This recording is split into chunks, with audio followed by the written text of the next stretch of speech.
everyone. Hello all. Welcome once again to Blaine's Escape Corner, our little corner of the internet. We get together and we talk about the things that help us escape.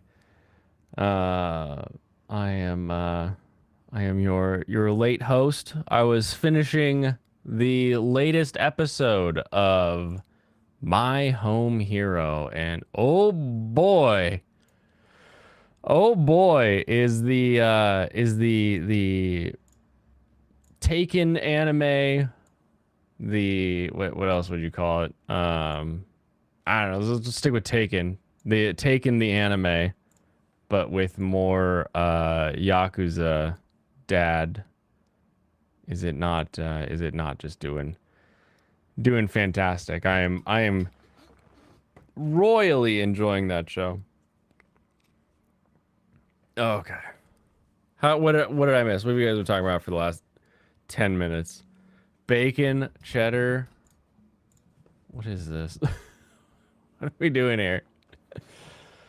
Really latent Bud Light. Yep, I threw the I made a post in the Discord. So Discord announcements technically new, but whatever. Copying the top left. I'm the top of the sector here. I'm just getting ready to pour my sake and talk about whatever I want to talk about while I try to beat up some beasts. It's gonna be rough because I'm in a way higher level dungeon than I am up for, but we'll get to it. That's the end of Gakaikan that we got there. Get my Baldo on order? No, thank you. I'm good on that. Come by, everybody. Will there be bacon tonight? I don't know. What kind of bacon? Probably not Kevin Bacon, I don't think.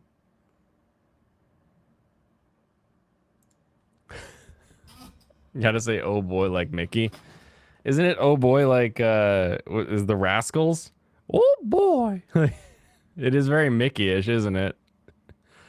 It is very Mickey. Your camera has a very nice bokeh. Thank you. If you look at my about page on my YouTube, it'll have my camera body as well as my lens. It's 1.4 on the f-stop, I think. 1.7 on the f-stop, and it's a 25 millimeter lens for a micro four thirds camera. So the bokeh is grand. Grand, I say. And then like 4 people you know that aren't furries, you can't? Well, like I won't. I'm just gonna list. What? You just want me to list random names? Matthew, Mike, John, and Mark. There you go. Pretty creepy when he stares at the camera. I'm just trying to read what's on the lens. The lens has words on it. I'm like trying to figure out what the words say.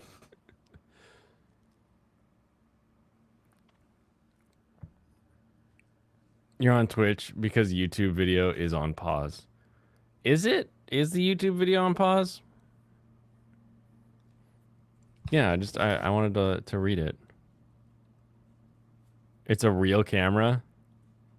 Yeah, it's just a micro four thirds that's plugged in using a what is it called? The Elgato capture. The Cam Link one. Cam Link, that's what it's called. Use the Elgato Cam Link, and then anytime that you see this, I use the Elgato 4K 60 to get that done. HDMI cap, word. I don't know what you mean by real camera though. That's what I'm confused. Like it's a camera. I don't know what would be more or less real about it as a camera. Anyway, question for everyone to ponder. I have a new sponsorship opportunity in order to play. I won't say what it is yet. I'll get my sponsorship first, and then we'll move forward. However, it is a mobile game. So do we actually find like a pro way to screen link onto the stream? Or do I just have the camera that I normally have for when I build Gundams and I just play on my phone with the camera looking at the phone? Like what I feel like playing on the phone actually with like my hands would be kind of funny, but we'll see. We'll see. You have a YouTube video on pause and I'm on mobile. Oh, I see what you're saying. I see what you're saying. Why does everybody have a flag? That's what I don't get. That new like that terrifying group known as Maps that are now wanting to be known as Yaps. They're awful. They're awful people. But why do they gotta have flags? And why do other flags suck? Why is this? I thought that the non-conservative people, we'll call them, were supposed to be the art majors and supposed to be the artistic groups. Why do their flags suck and why do they always need a new flag? I hate it. Is it Brawl Stars? It is not Brawl Stars. It has more widely known, I guess, maybe. Depends. Scuff sponsorship, let's go. It's kind of what I was thinking. What game? I'll DM you, Mike. It's a little interesting. Why not both? Oh man. Hand cam would be AIDS. But you get a hand cam anytime I build a Gundam, so I don't see why it would be much different at the end of the day. Play with my toes. Ooh, no, that would cost more. That's going to be locals only. I'll play with my toes.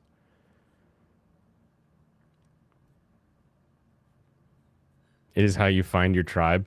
Their flag looks dumb. That's my tribe. That's the that's what it is. Yeah, no, it's not raid. It's not raid, but you all probably could figure out it wasn't raid. Let's see. Let me do a quick anime review here. Because they're all from Cal Arts. Here's how you make a rectangle. What? Who? What? Why? What? I don't want this.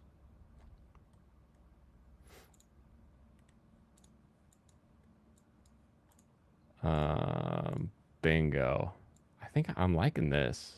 I'm liking this setup now more when I do the reviews. Black flag. Nothing nearly that cool.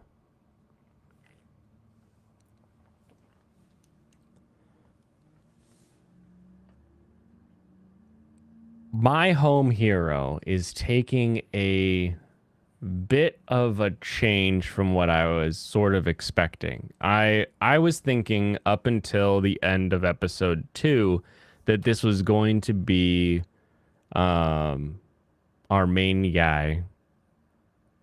You know, spoilers.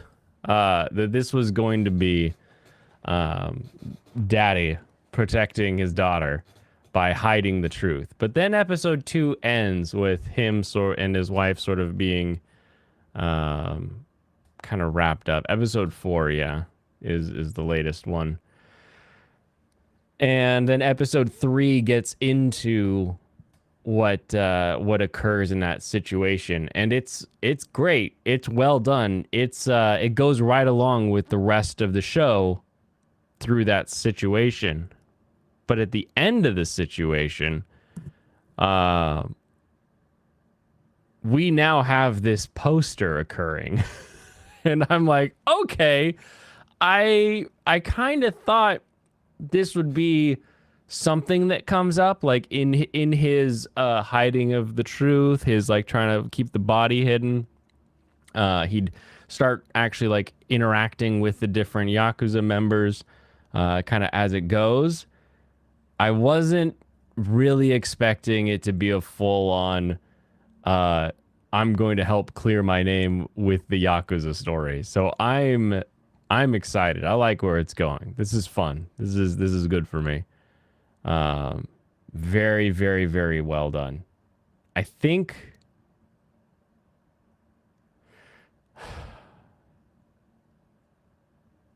I mean, you kind of get two endings with a story like this. Either he does something crazy, pulls it off, and we end with pina coladas on the beach, and he has all of the Yakuza group's money. Like, that's sort of ending one that you normally get.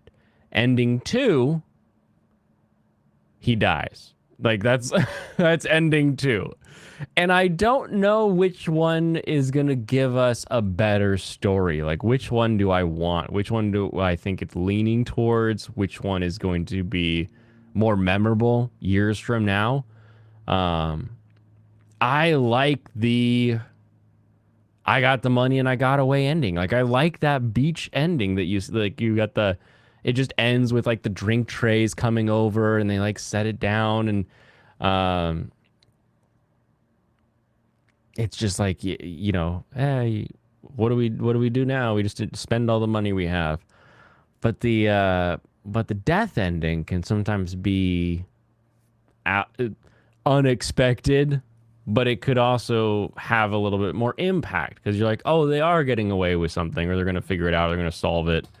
Maybe he becomes the boss at the end. You think he'll become the boss, the full transition to the dark side? That's an option. I feel like that's less of an option because it seems like most of the other people that he's encountering have been in this situation long enough that it's not like too weird that they're in the organization. I like how they always say that one. It's kind of predictable. He just get deeper into the Yakuza until he's the boss or some shit. That was kind of predictable.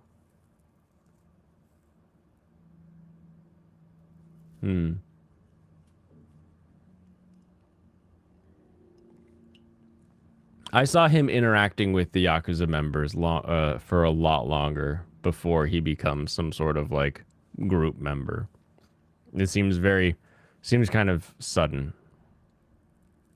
And then like this, let's go to the Winchester, have a nice cold pint, and wait for it all to blow over. Yeah, that'd be a better way to handle it. I'm still enjoying it. It's still very good. I like the stage we're at. I think on next Waifu Wednesday, Mom is gonna move up a peg. She's fantastic. He at least needs to become capo first. Capo? Capo? Capo?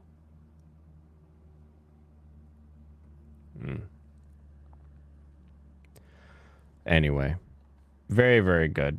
Very, very good. This show, Oshinoko, and I mean, if you only watch Oshinoko and My Home Hero, then I think you're good to go. You think it shows best in these last parts of the episode 4? It's basically an underdog story, pretty instant, but eventually rise up the ranks. I mean, it literally was the line like at the end. I'll do it again, Mike. Anyway, I enjoyed it. More words for him to butcher. Yes, that's exactly what we're going for. More words for me to butcher.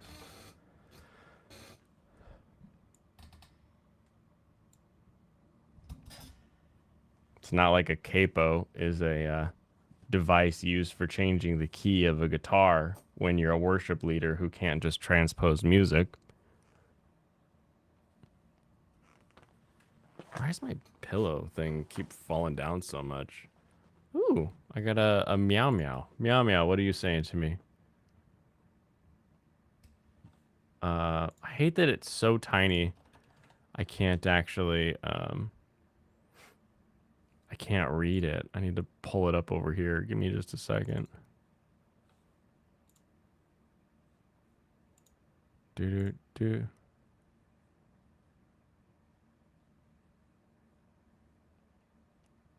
Doberman for 420.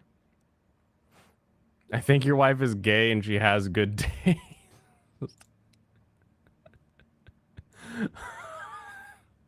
What?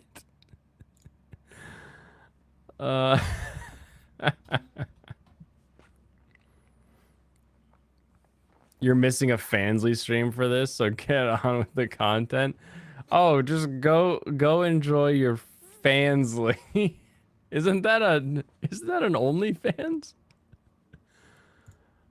I don't want to Google it, but hold on. Start interacting with your fans. One of the the Google like hyperlinks is just Fansly. Start interacting with your fans. Fansly application. Amaranth. Possible age restricted content. What's the difference between OnlyFans and Fansly? Higher subscription limits at Fansly. It's an OF alt. The hell is Fansly? Yeah, apparently it is OnlyFans alternative. All right, let's.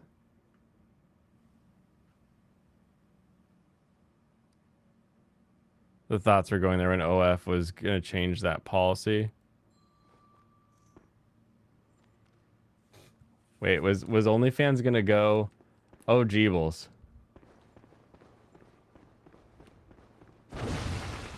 Oh no.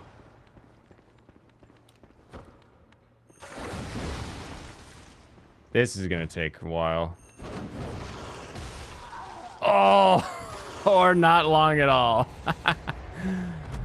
Oh dear.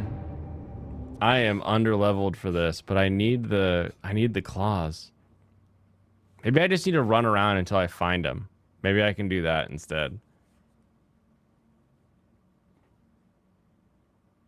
Blaine's gonna die. Yeah, no, that was. I could smell the death coming.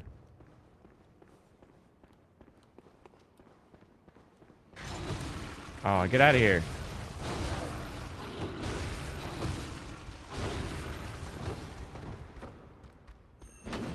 No, dang it. All right, well, here's the perk.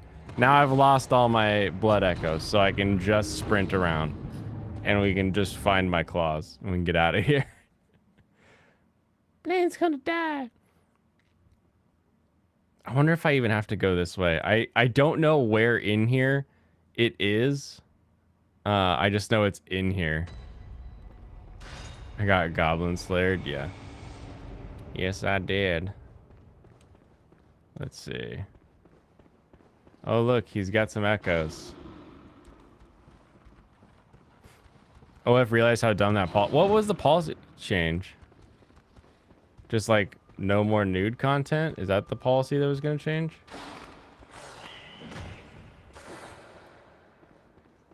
Because that would be silly if they were like, yeah, no more nuds. Oh, dude's shooting at me.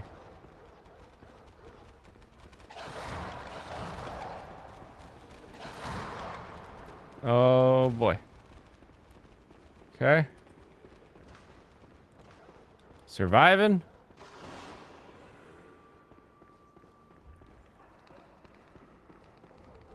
Oh, look, little guys. Oh, you guys are gonna take all night. Forget it.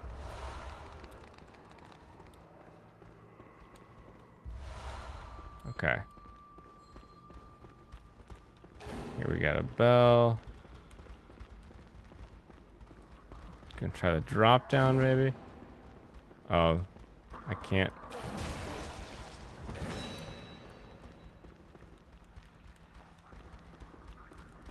Nope, that guy's gonna chase me. Oh, there's a lot of dudes down here. What are you all doing down here? Oh, Jeebles! Spiders! Bloody spiders over there, okay.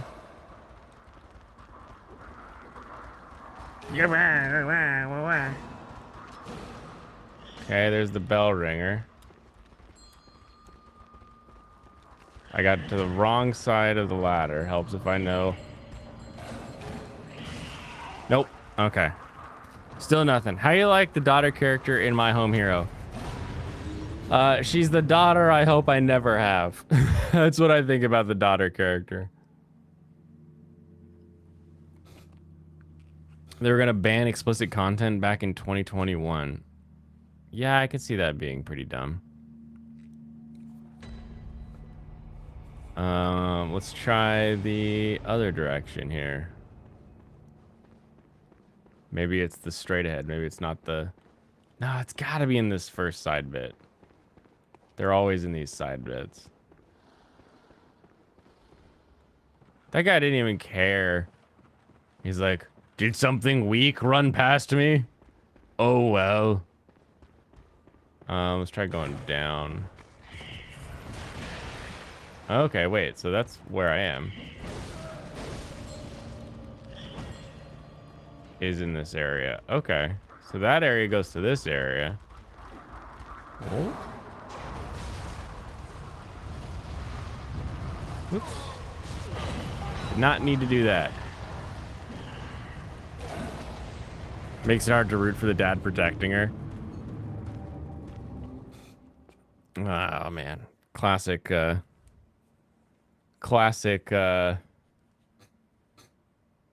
dad not there. Hip lights suck? Yeah, why would I... What about, like, is this impossible for you to see? Look at how there's literally light coming down from the sky. Simp Jeans running the Michael family? Yeah, probably. Okay, so...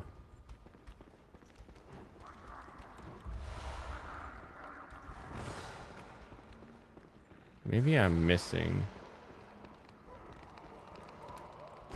Do they have hidden walls in any of these rooms?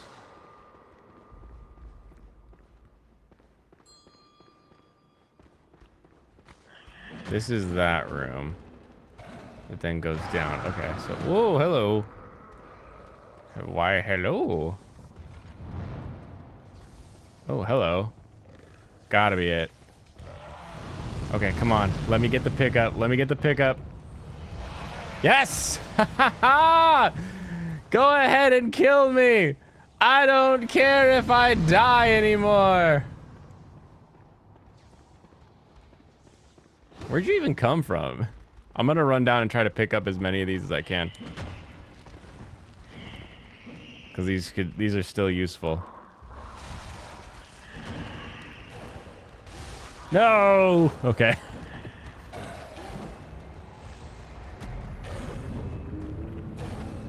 Just hides his shit poorly. Oh, nice.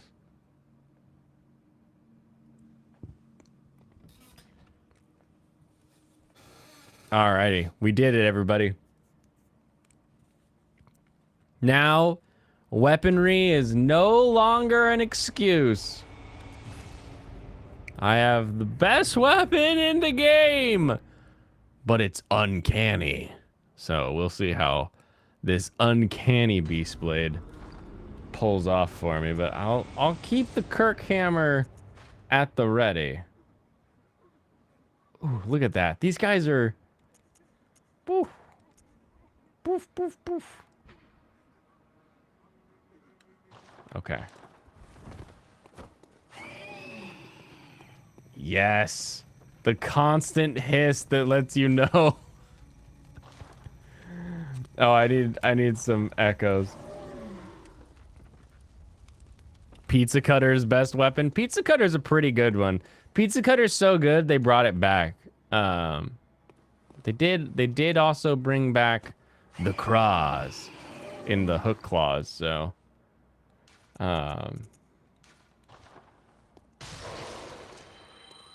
keep the Kirkland hammer at the ready. Yeah, Costco brand Kirkland hammer.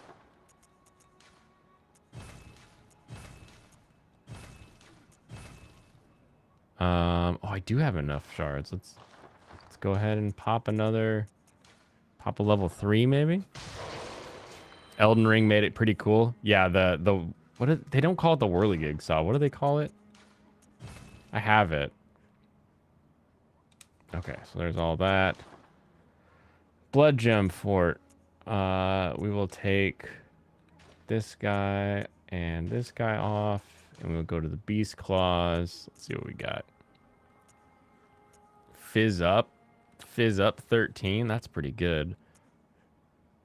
Thrust up, add fizz. Skill scaling plus is not better. Okay. All right. And then just some fizz attack. I don't have a lot of these crescenty shapes for the uncannies, but that's okay. That is Dokely. Now, do we all remember what we were doing before we were doing what we're currently doing?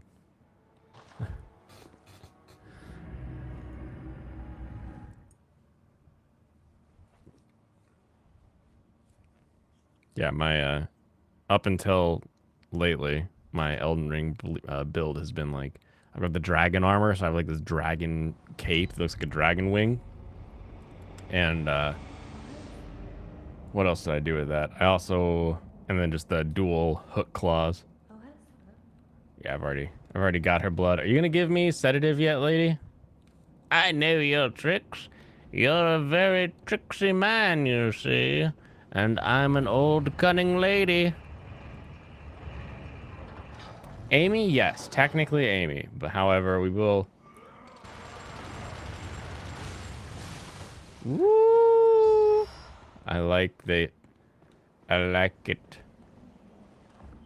That's it for reviews? Yes, that's all I watched since yesterday.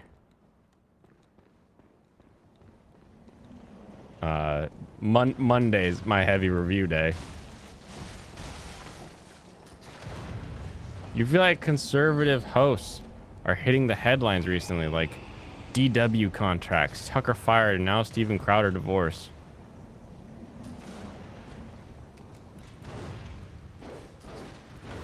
What? No!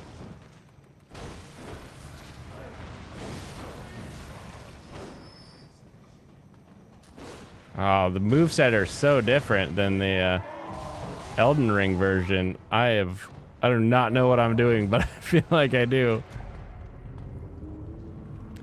Give me the ketamine already, lady. Yeah.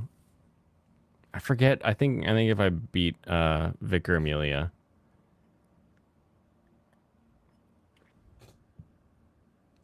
You started Golf Girls today. What a final round. I guess I can start Gundam right now. My eyes aren't hurting. Yeah, if your eyes aren't hurting and you're okay, so that's that one. That's that one. And then that's the jump. Okay. Yeah, Golf Girls. I like the way it begins. I get it now why they ended last season at the end of the competition, but it's still like, oh, come on. I could have, seen them finish the competition and then had a bit of a, what do you call it? Like a cliffhanger at the end. Okay, so that's always like a stop and jump.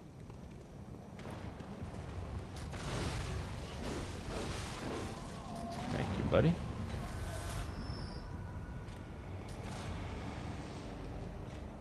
I need to turn this down a little bit, though. That's better. That's better.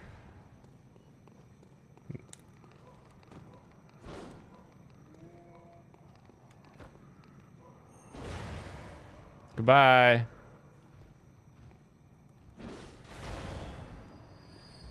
Gotcha. I guess I'm going down first. I kind of thought I would go up first, but now I'm here, so whatever. I hate these. I hate these so much. I want to go off that one.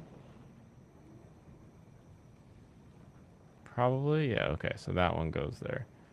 The rope one is the right one, but this one is the... Oh, I gotta do the roll more. Whenever I don't do the roll off the edge, I always get that, like it just kind of moves my character off of an edge beam. Cool. Some mad domain. It's a fall. Okay, we're still good. Where am I going next?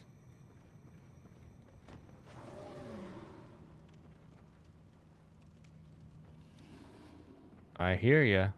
I hear ya. I'm coming. I'm on my way. This direction? Probably. Okay. I more or less survived that.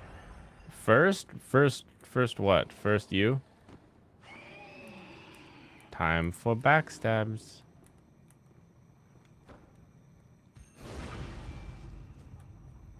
There we go. Much better. And I got the beast rune. Sweet!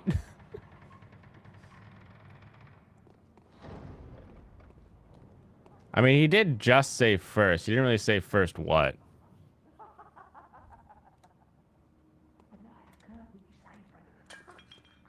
Okay, they're just laughing at me.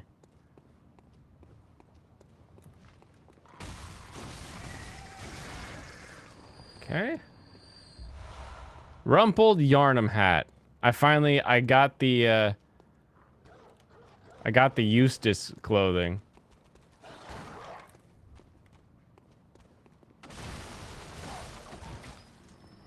Okay. I don't like these guys. These guys suck.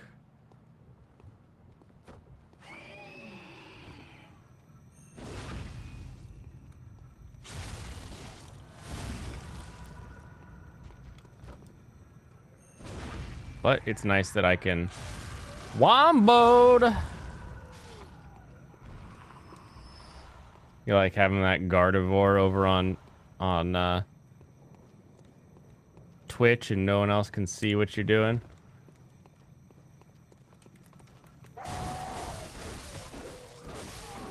Boom, boom. Okay, I'm pretty sure this is where I want to go. Is this will take me up, but there's a bunch I feel like I've missed out on now. What's up, guys? Where the puppy at? Did that dog actually do like a good dodge? That was a smart puppy. That was a very smart puppy.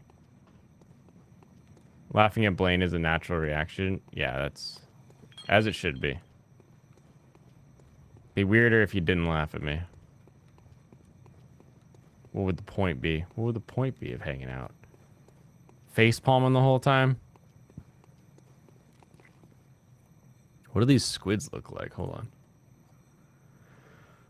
Oh, it's a squid putting its arm around Gardevoir. Okay, alright, this guy sucks.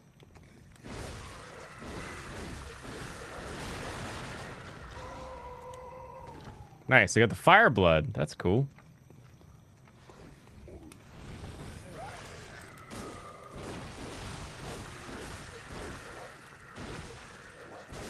Yeah. That's cool. I think that gemstone's actually super useful if I remember. Twitch has Pokemon. Damn, here I come, Danny Bezos. It's Twoo. It's Willy Twoo. Love how this game is over 8 years old and it's still fun to watch. Great design. Yes, it is. Pokemon stream. What Pokemon would you guys want me to stream? Would you want me to play your favorite? What is it? Is Gen 5 everybody's favorite here?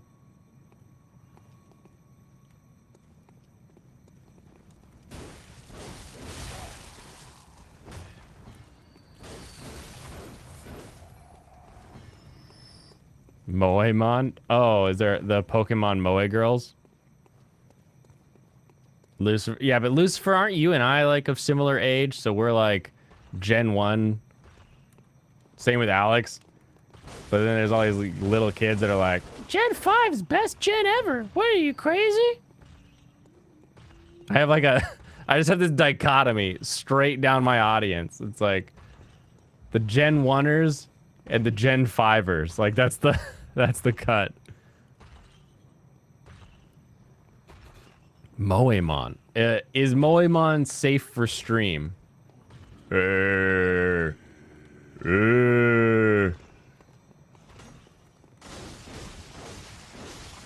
Yes, that's right. Point! Hey, you killed more guys.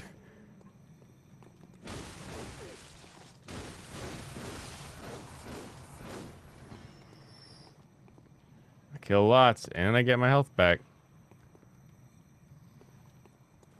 You going back up? Yeah?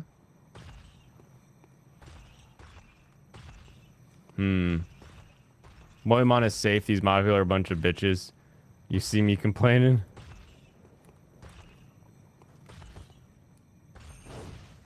Oop.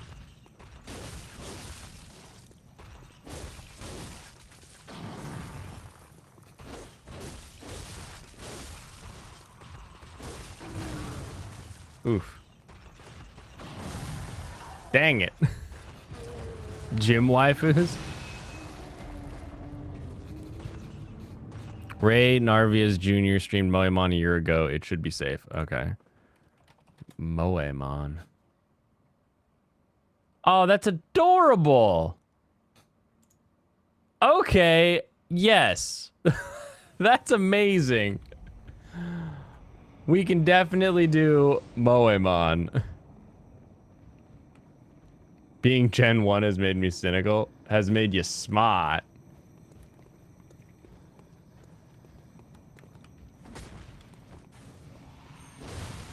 Oh, sit down.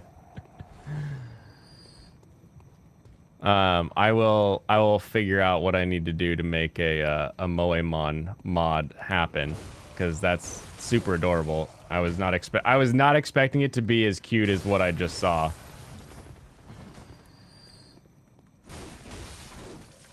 I was honestly expecting it to be some, like, I don't know, basement dwelling Fiverr PNGs or whatever, but yeah, that was...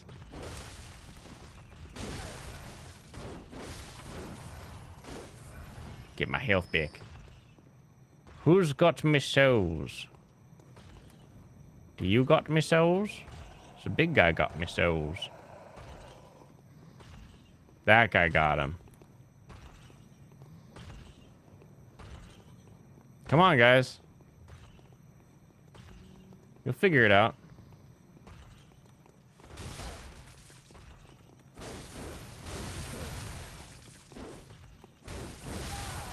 Dang it. They figured it out.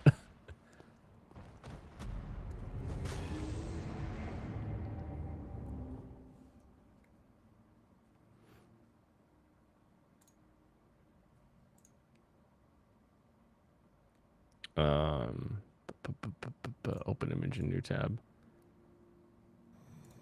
Here, let me share this real quick, because this is the Moemon. They're like adorable, like cosplayers. It's super fun. That's a blast. That is a blast, and we'll do it. Glowing eyes, yes. But now I've lost all those, so now I can go back up, and I can ascend Odin Chapel this time instead of descending. It'd be insane to have Pokemon Coliseum and XD Gales of Darkness stream. Those games are different and are like outlier, basically. They weren't made by Game Freak. I think I have Coliseum on N64. Not that you need the cartridges. You know, they're not exactly storing a lot of important data on carts anymore, you know? Come on, bruh. I'm gonna slam you down, okay? You see this big monster hand I have?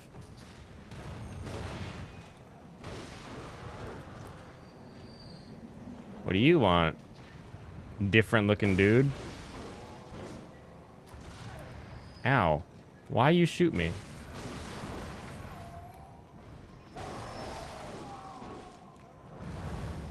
Back! Away! Away! I got a chest. Sweet. And a gemstone. Sweet. I don't know if Coliseum would be necessarily like super fun to play, because I feel like you'd want to, if you're streaming it, you'd want to do a like has all of the Pokemon unlocked save. But then it's like, what do I just pick a team and then I try to win? Like, is that all we're doing, or are we actually like trying to tell the story of me and my my crew? Whoa, Grandpa's got the big gun. Oh!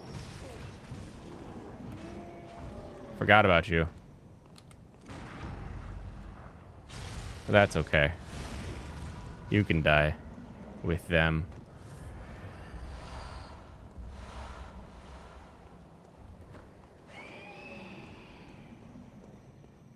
Alright, anything past the ladder? No, it just circles around.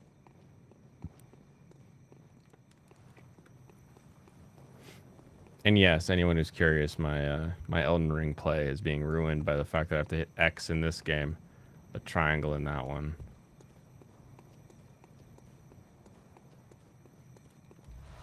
Okay, good. The beast hood you get with these claws always just kind of sounds like a propane leak, like a gas leak somewhere, you know?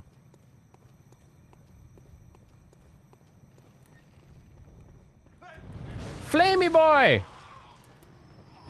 He gonna die!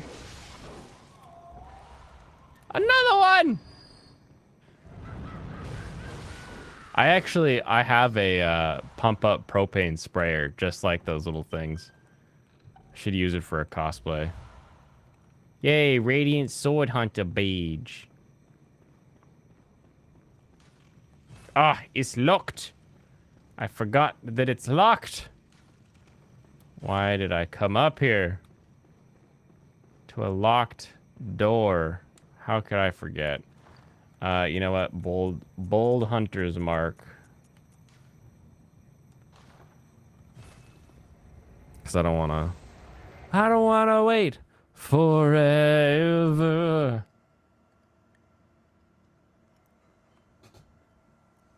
I love that the Kick chat room still has Lolicon own a hole in their chats. Just sitting right there.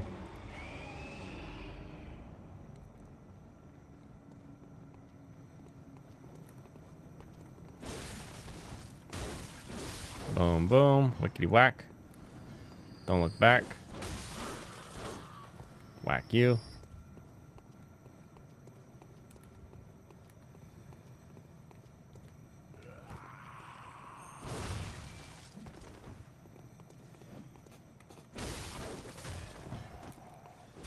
Ow, I couldn't get my charge off.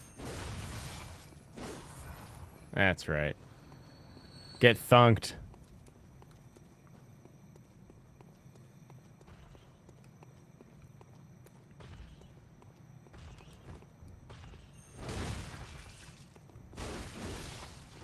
Bingo. Bongo. You saw Gura's face docs, and for real, though, she can get it?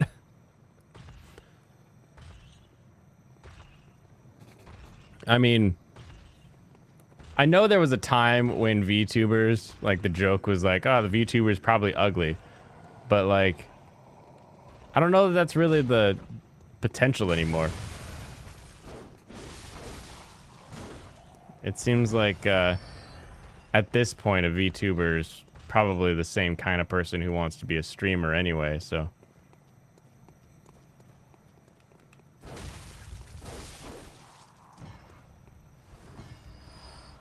You stayed down. Okay, you stay down there. Do I go down or do I go... I go up. I can bring in Henry. Henri can help.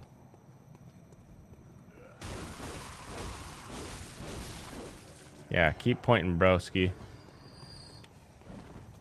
Oh man, I can't wait for the new sprint weekend this weekend. In Formula One, they're trying out a new a new weekend style. So typically with a sprint weekend, they have their qualifying race. So in the qualifying, everybody tries to get the fastest lap, and whoever has the fastest lap then gets to be at the front of the grid. And then in the sprint, that's when the everybody races in that order. And then the winners of the sprint, so like the whatever order they finish the sprint race in, that then determines the order for race day. But this time, they are going to be... Oh no. The bell-ringing woman and her Cine bell. I forget where she is in this area. Not that I think there's really a chance that... Oh, come on, Henrietta. Do you believe in conspiracies like Hollow Earth or something? Hollow Earth, no. I love, absolutely adore conspiracies like Hollow Earth, like Fake Moon, like all of the... I love conspiracies. But do I believe them? No.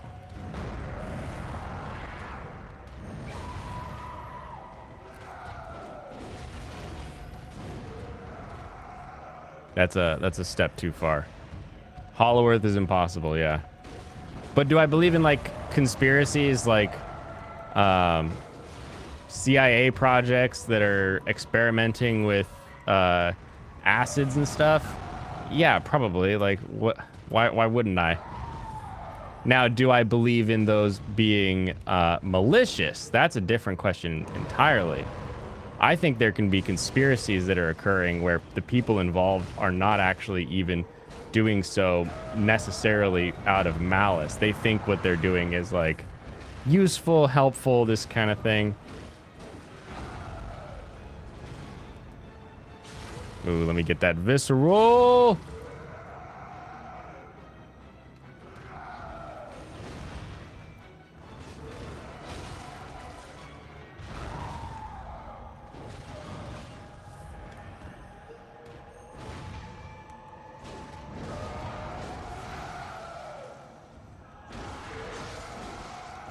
Come on, don't let her get to the heels.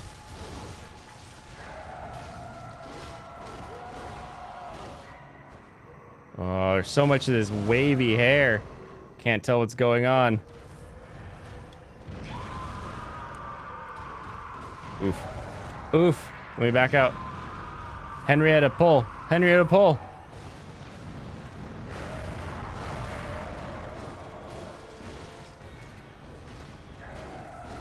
Keep doing the attacks. No. Give me that vial.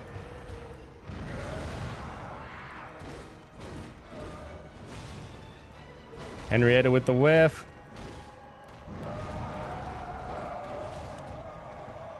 Give me that last. There we go. That's what I like. You do as well. Fun to talk about. 100% fun to talk about. Or any psyops. Like, do I believe in any psyops? It would be probably same idea where like the part of the conspiracy theory where I love the story but I'm less trusting of the thoughts is whenever you get to the point of like, and then they wanted the people to not know anything, so they then maliciously did the thing. And it's like, okay, maybe they just thought it was like an important secret to keep. Like, oh, if this gets out, it could, you know, injure us globally or something like that. Believe in the world being on a celestial turtle's back. Is it turtles all the way down for you then? Like the feds dosing people with LSD and stuff? Yeah. Yeah, very, very much so. Your favorite top 3 to 5 conspiracy theories. Number 1. I don't know if I can order these by value, so I'm gonna pitch them. Polybius is up there. I love Polybius. That's definitely a top 5. The idea that the CIA was experimenting with the LSD on gamers is just very, very funny to me. And it makes perfect sense because if you had a guy who was playing an arcade game back then and you just like hand him a cup, he's gonna drink the cup. He's not gonna question what's in the cup. It's like the easiest like conspiracy theory to get away with. I love that one. Bird cameras is your favorite? Bird cameras is like mud fossil guys and some of those. It's just like what's the guy that thinks like all animals that he hasn't seen personally are fake. He's like, these monkeys are fake. It's just men in suits. These koalas are fake. They're just animatronic. And it's like, why? Why would koalas be fake? Polybius is great, and the MK Ultra stuff is what I learned through Angry Video Game Nerd. I think the horror game Outlast references MK Ultra. Something else had to reference MK Ultra in my life that would probably have to involve what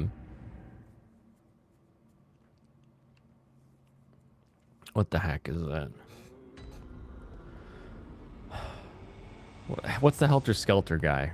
I think I learned about MK Ultra through Manson, Charlie Manson, whoever the Manson killer guy is.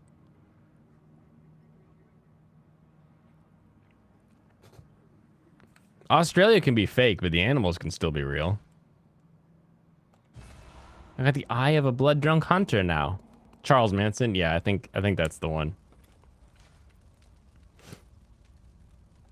Koalas are extra fuzzy condoms? Gross. Gross.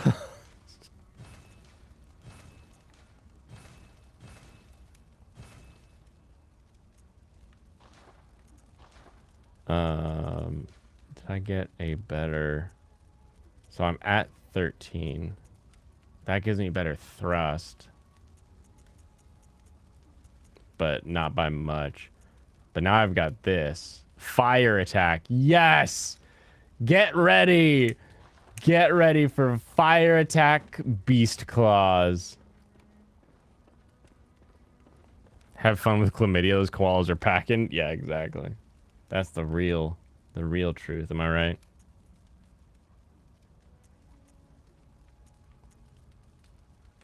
Higher blood vial maximum. I don't think I need that one.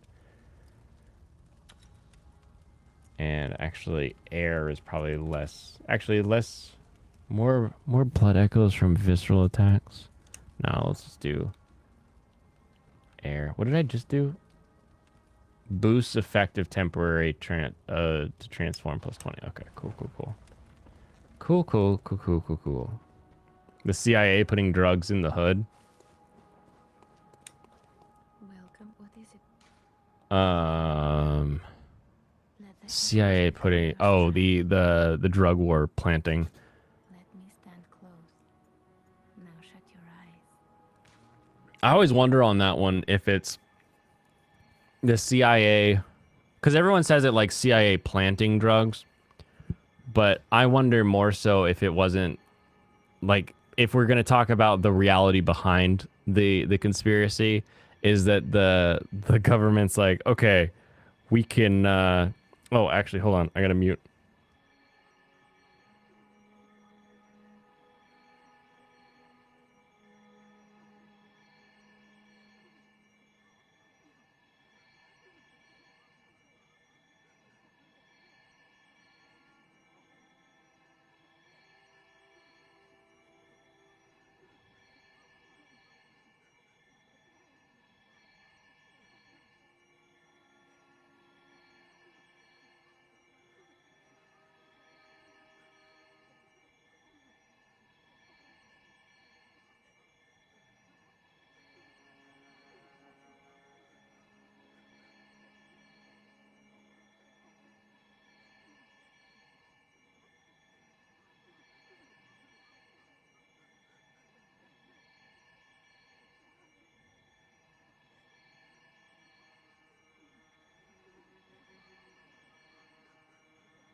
All right, we're back.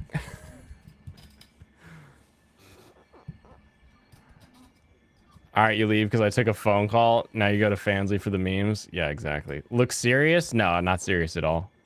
Old friend helping me pick up some new workout equipment. So we are going full on into that. So he was supposed to, well, wasn't supposed to. He was just like, oh, if I get off work today, I'll bring stuff up. Didn't get off work. Was just letting me know that he has tomorrow off. So we'll be doing that. But yeah, no, just an old friend. Very well. Let me. Let's see. Maybe the pit bulls being deadly and violent is a psyop because all you need to do is have a good trainer and or know what to do with pit bulls. Like I heard that they were bred to be hostile. Pit bulls weren't bred to be hostile specifically. What they were bred for and why they have that weird ass nose is because they were designed for like what's the they clamp onto the bull's nose or something? What is the pit bull fight? It's like the whole point was that they bite onto something and don't let go, and so they kept breeding the ones that were good at that. And then now you get the problem where like pit bulls, when they bite down, they get that locked jaw and all that. So that's all. It's all funny. What did I just unlock? Did I get unlocked? I got fire paper finally. Nice. That's exciting. And I can buy stuff to upgrade. Ludwig's Holy Blade finally available. I already had all the rest of this, so we're good there. Welcome, Brandon. Dobermans have a higher bite force. I believe it. They have smaller teeth, but more like same muscle structure. So you get like that piercing pinpoint or whatever. I should go Cat Ward and then head down the stairs if I remember.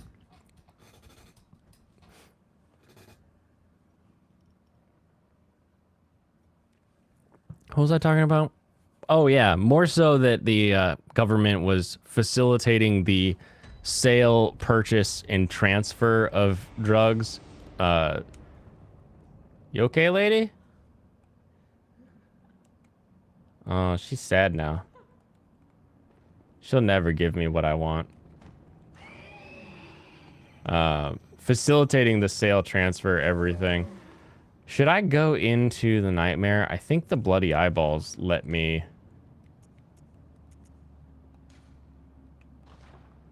The eye of a blood-drunk hunter's pupil collapsed and turned to mush, indicating the onset of the scourge of the beast.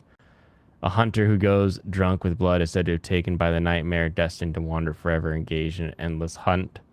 It is a fate that no hunter can escape. Dobermans like the mini horses of dogs. They are beautiful creatures, that's for sure. I like Adobe that's not been... Oh, that's right. Everybody's sleeping now. You were sleeping. Look at you on fire now.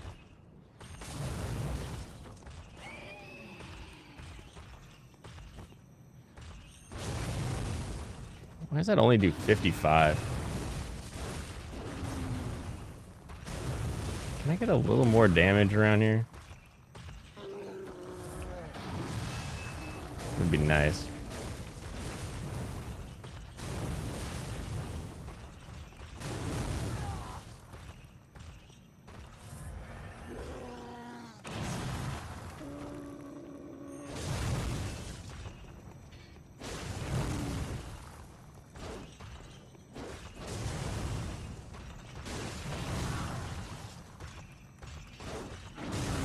Dang it. At least he doesn't hurt me much either, so we're at an impasse of sorts here.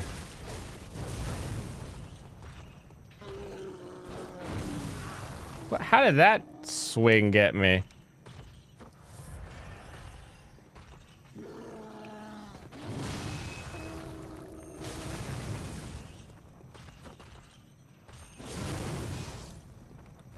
Sit down.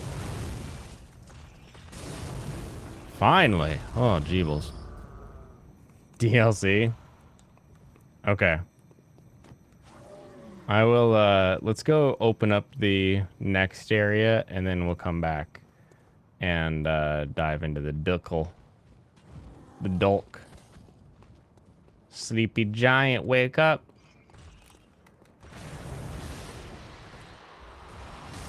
Bloodstone shards. She can clear a coffee table with one swipe. I don't know. My only point of reference for, oh, this is the wrong direction. Dang it. For Dogtails is like labs, and like lab tails are unstoppable. They don't not wag. Some people also believe that the prohibition was like an experiment by the CIA to see if drugs or alcohol would spread fast and easy using speakeasies and stuff. Don't know the exact details. Interesting theory. That one I have not heard before. That prohibition, because prohibition was an amendment, I don't think I have a lot of belief in that claim.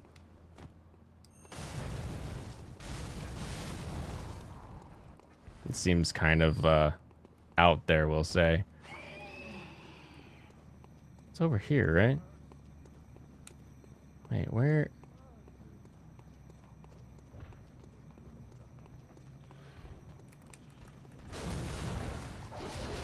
Oop. Oop. That was a lot of whacking. Prohibition predates the CIA. Yeah, that makes even less sense for prohibition being a CIA thing.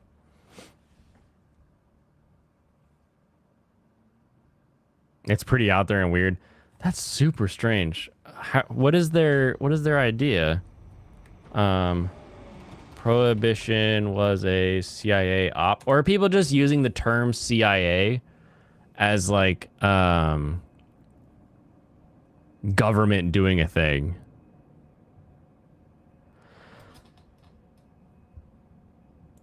The Bureau and the Great Experiment?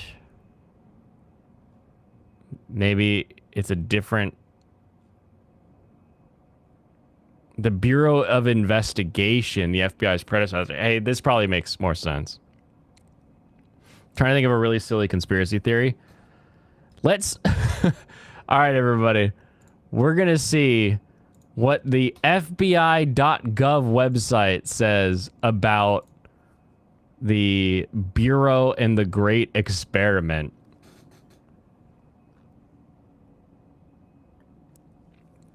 Am I going to do DLC? Yeah, I'll jump into the DLC now. How Prohibition fueled bootleggers, mobsters, and corruption. For some, it was the start of a great experiment that would free society from the ills of demon alcohol. For others, it was a time to mourn the loss of an integral part of their lives and social cultures. For another group, those willing to violate the law, Prohibition was a chance to grow rich and live the high life at the expense of law and order.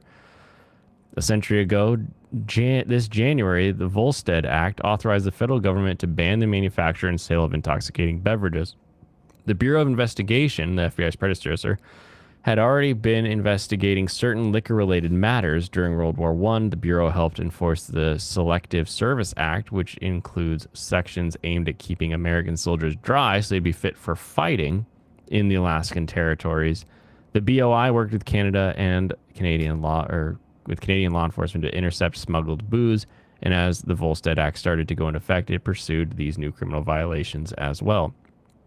As Prohibition really kicked off, the Treasury Department's Bureau of Internal Revenue took over enforcement duties, supported by BOI, where the Bureau of Internal Revenue was stretched thin. By the end of the first 6 months of the Prohibition, BOI special agents had conducted investigations that led to arrests of 269 people for violations of federal prohibition laws and reported an additional 334 possible violators to the Bureau of Internal Revenue for further investigation. Is this just talking about like what actually happened?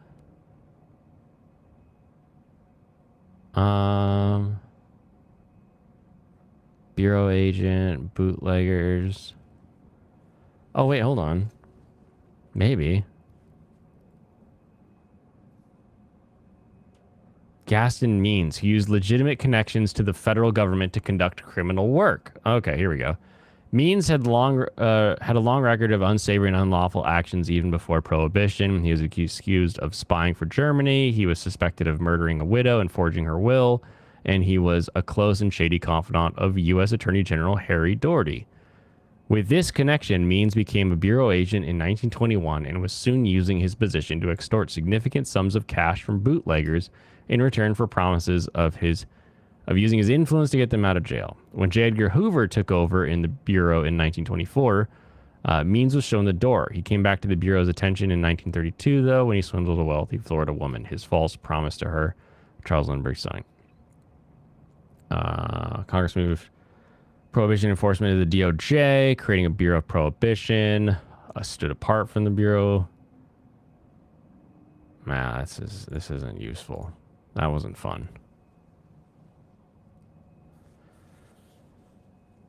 What about the FBI? I guess the OSS, blah, blah, blah. I also remember hearing that JFK's family not only being Irish, but also like bootleggers. So they put their toes into crime, which is interesting to me. Yeah, I mean, there's lots of people do crime. Politicians probably more so. Oh no, he's got me. Blah. Their children too. We all know the feds wanted to control people but couldn't bring back legal coke. They're still doing it today. What do you mean the feds? Like, who wants to control people and what do they want to control and how do they want to control it?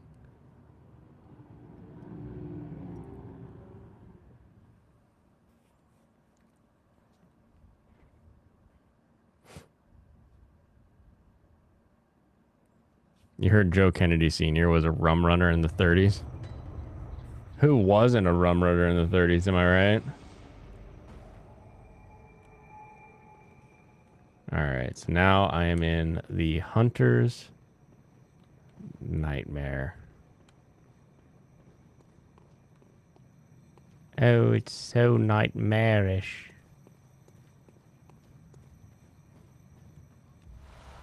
Let's see, do I want to go... I think I want to go this way first.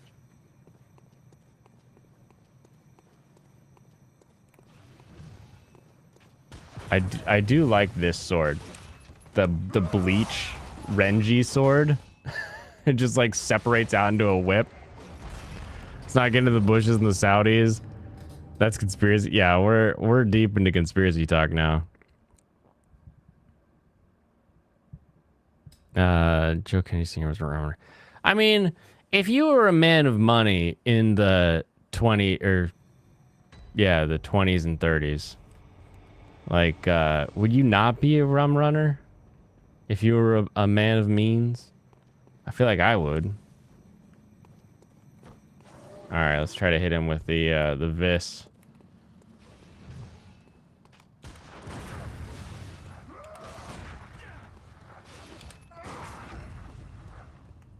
Wham!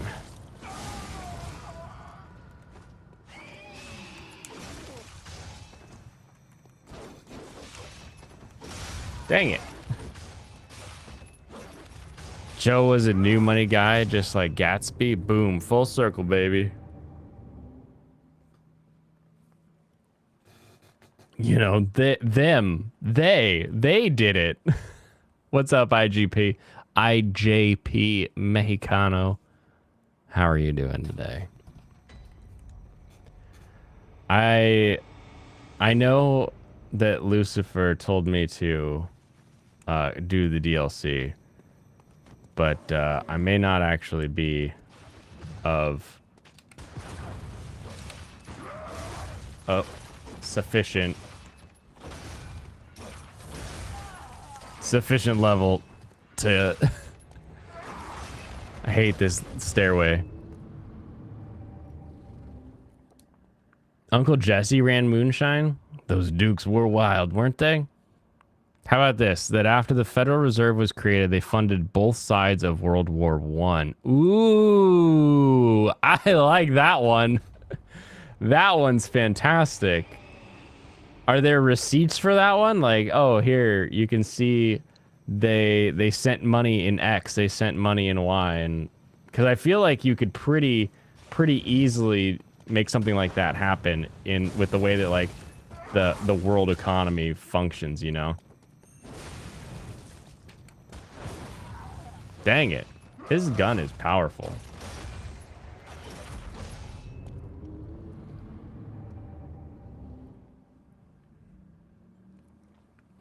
In general, that's not really an organization that could fit or be closest to something like Umbrella Corp from Resident Evil, since they're mysterious and faceless. That sounds really intriguing. Yeah, I like that one. Jackson died killing the den of vipers and thieves, only for a bigger den to be made later. Jackson just couldn't, he didn't hit him with a big enough stick, you know? The canings should have continued, but for some reason, he stopped. Old hunter's gloves. Just ran your stream, I recommend it. I could definitely see you growing if you keep this up. Oh, thank you. Thank you, Chromatic. This is the chilled lazy stream that we do where I play. Oh, he is here.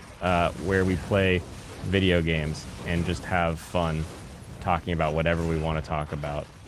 Normally we're talking anime and anime related things, but you know.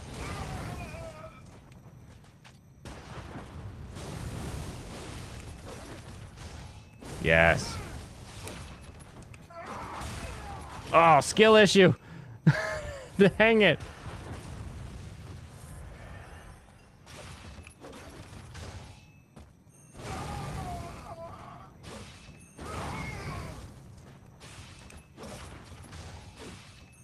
Small world, what up, Lucifer? Yep.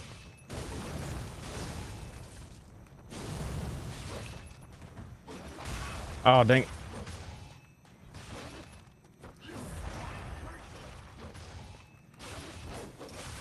No. No, dang it, I got greedy. I got greedy.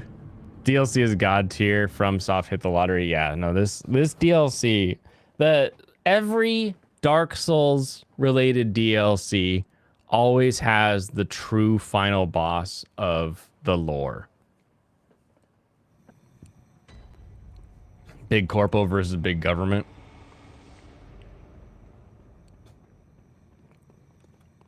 Yeah, that's fine. And my don't make fun of my Kim Jong haircuts. My Vietnamese barber thinks I look lovely. Kill the beast. Nice. That's your intro to this guy's setup.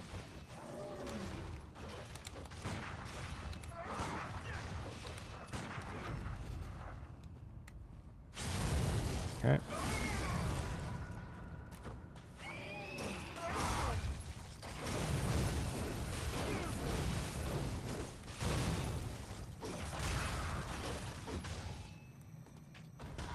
Dang it. I knew that was gonna have me fall.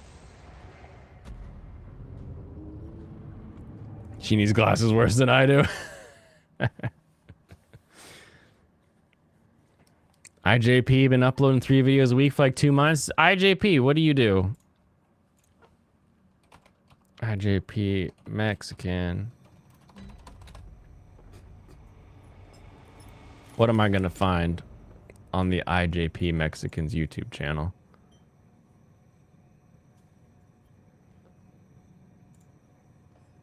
Problem with nostalgia, or the term nostalgia. Ooh. Oh no. Oh no, my sake is run dry. That's right.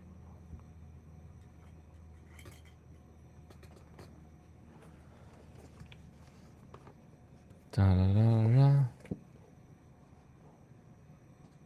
Pop culture mechanic. Oh, the Angry Canadian streams. Yeah, okay. So you guys know each other. Interesting.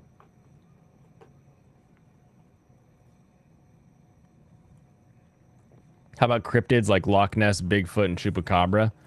I love cryptids. Cryptids are fantastic. I I love the idea.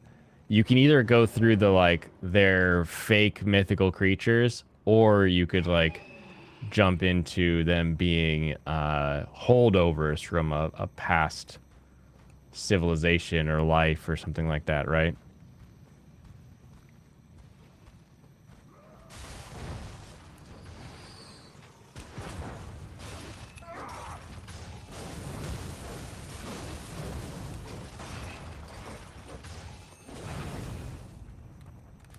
Yes. Okay, give me some respite here.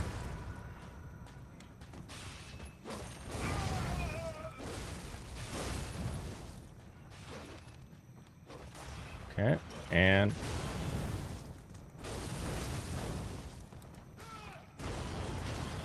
yes. Blood vials. Sweet, I guess. The Megalodon, which I think is extinct, don't quote me on that. Yeah, Megalodon, that's the best part about the water ones, is because like giant squid, like we're all like, oh, giant squid, but then like giant squid are real. And it's like, oh wait a minute. What do you mean they're real? And it's like, oh yeah, there's giant squid. And you're like, what? Like that's a real thing? And then we finally got them on like video. Like I love all kinds of creatures where like they could be real, they may not be real. They may be something somebody saw in like a dream. Okay, that looked very like he was gonna wake up and do damage. Oh, doggy.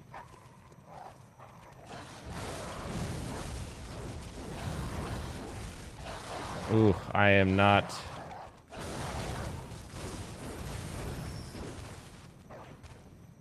Oh, you fell down, doggy.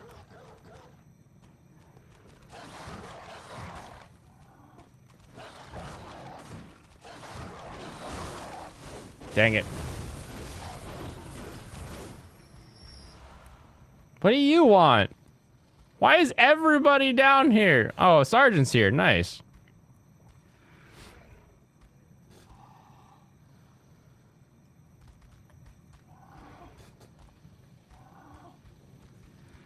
Someone's been doing stuff on Rumble. I do stuff on Rumble. I got my Rumble going.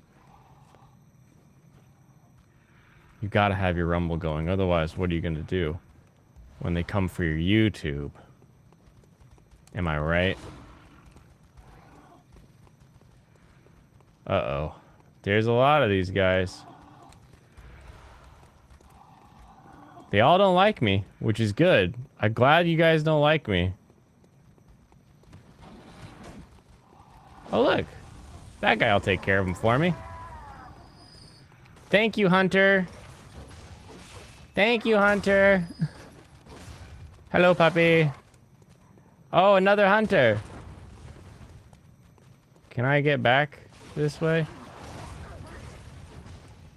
Look, another hunter, man.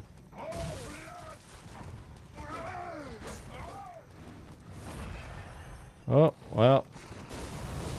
Even the crows are hard to kill. Oh, great. The crows. Oh, dang it.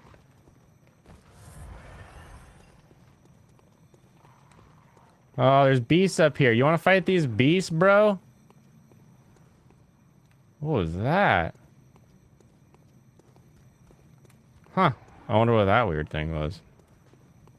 If I go too far up here, I'm gonna...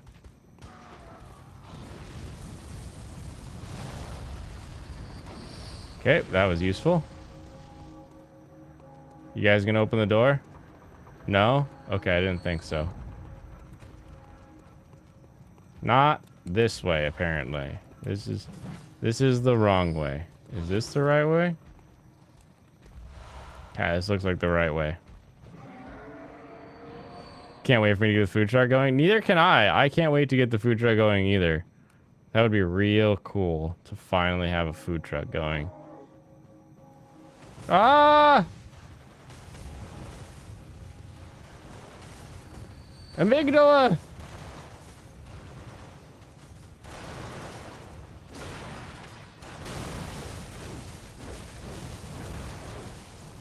I don't like not being able to take these guys out in like one combo. Frustrates me.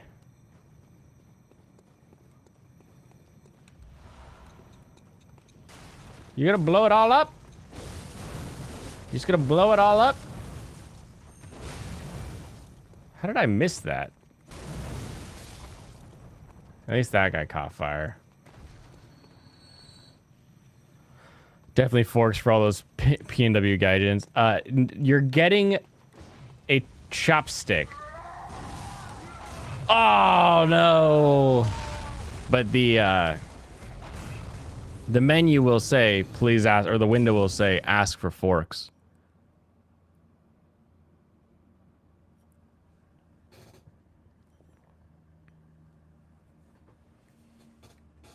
Do I keep the, I do keep the insight. Okay. Yeah, I'm not nearly leveled correct for this.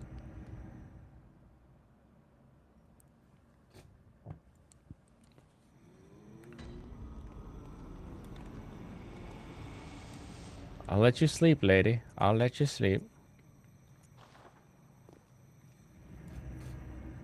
You need to practice your chopstick technique.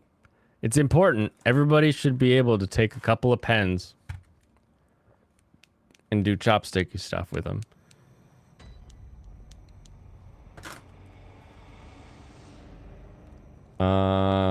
I went to the wrong spot, but that's okay. I can just run. You always prefer forks to spoons unless it's something like ice cream. You don't know how to use a chopstick. You actually don't know how to use a chopstick, which is slightly embarrassing. Oh, well, hold on. So there's two ways you can use a chopstick. One is the teeter-totter, and the teeter-totter is the less tactile with the... I feel like I have less control of the chopsticks in the teeter-totter, but it's still something that you can do. So your ring finger, actually I'll use blue? No, blue kind of disappears. Black? No. How do I only have one bright red pen? That one's kind of shiny. So what you do goes on top of your middle knuckle on your ring finger, and then it sets down in this little crevice here of your thumb and everything, and your thumb pushes down on that with the thumb knuckle. So you get sort of this thing going on here. Then you line up the tip of your top chopstick with the tip of your other chopstick, and then what you're going to do is you're going to hold that between the tip of your thumb and your other two fingers, and this is your I'm so bad at this version.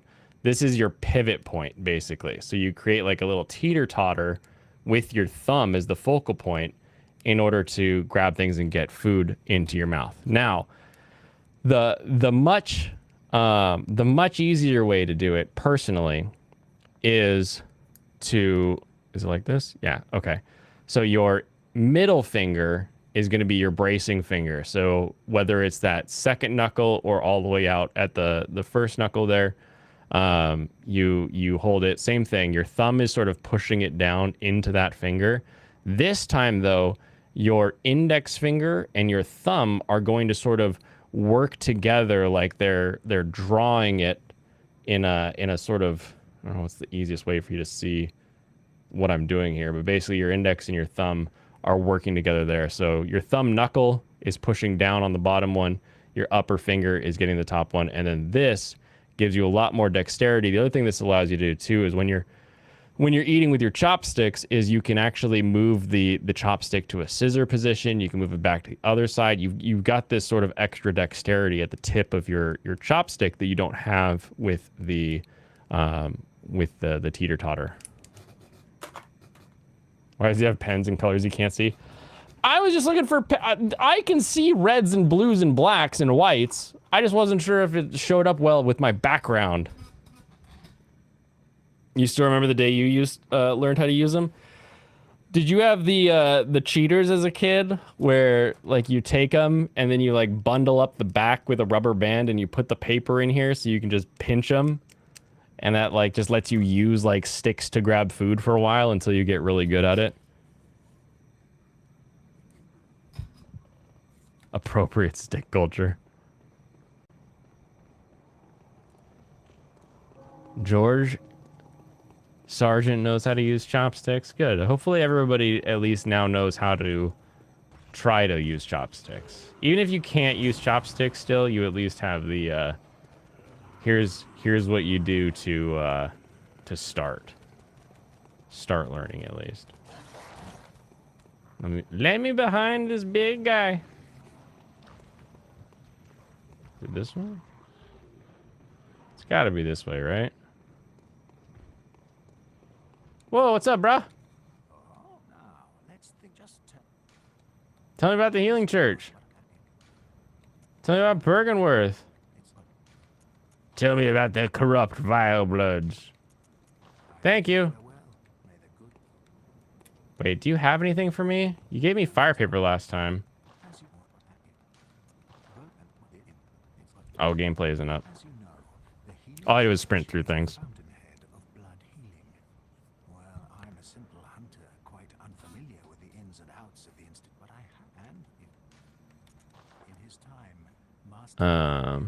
As for Forks, then Blaine can have a random Asian come to the counter and yell, "Fuck you!" That's funny. You see, yeah, you'll practice it to get better. Thanks for the tutorial. Yep, anytime. There's a brand of chopstick. I have not been able to find them, but there is a brand of chopstick that on the side of the chopstick wrapper, when you open it up, shows you like step by step how to use chopsticks. I find it really cool and useful. Already dead. Got his knowledge. Thank you, Madman. Still can't use them. Usually end up throwing them. Strangely, missing an index finger helps control a stick. You're actually not the first person I've heard say that, and I found my second red pen now. So, where you use the I'm gonna suck at it, but you use the middle finger for what I was just saying. You would use the index finger for. Yeah, that makes sense.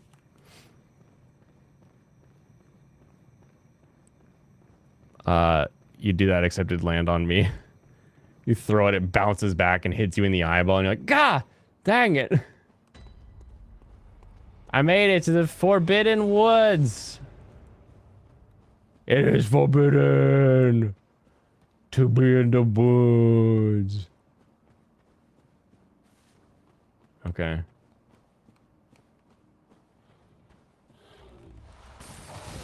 Oop.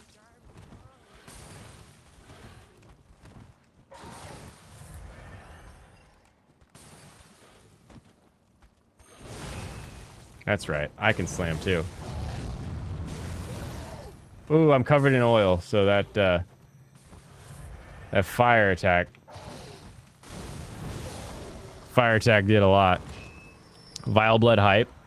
Up until I knew about Beast Claws, the Vile Bloods were where I got my favorite weapon at. The Chitoge. Chitoge. Are you gonna do an Elden Ring playthrough with your GF? I am still enjoying Elden Ring. Is still great game. Alright, let me hit this one. I'm trying to remember though, like, what's up and over here?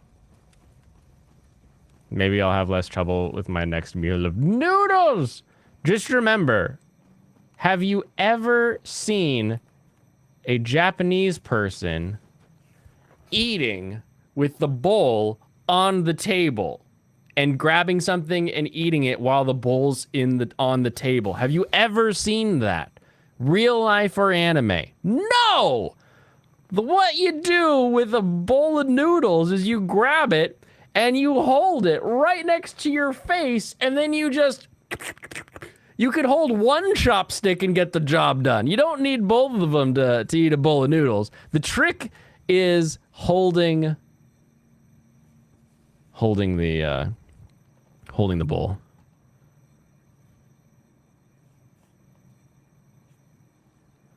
You don't have a good PC, Lawson? No. I have Elden Ring on PS5 and it works just fine. I don't know what everybody complains about. Why does nobody want to play Elden Ring on the PS5? Where? Oh, you big boy! I use Big Hammer Boy. Let's go. Oops. I thought he was like not gonna attack, and then all of a sudden when I went for my charge attack, he went for his charge attack. What? That didn't hurt you at all. Why is nobody getting hurt anymore? What is this?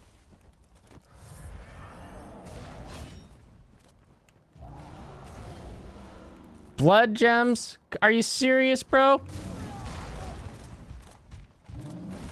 Let me through. Gosh, I can't believe that's all I got back there.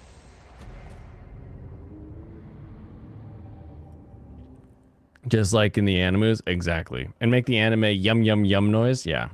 Somehow a cup of rice fits in those on those chopsticks. Yeah, a whole cup. You're just like you just bring up because the rice is sticky rice, so it sticks together well. Favorite food from anime or just Japan? Okonomiyaki. Maybe. Ooh. I do love ramen, and I've got a really good ramen recipe, so ramen's probably up there. Specifically a tonkatsu ramen, because you get the pork that's been boiled for a really long time to make the broth, so it's very, very thick and hearty soup.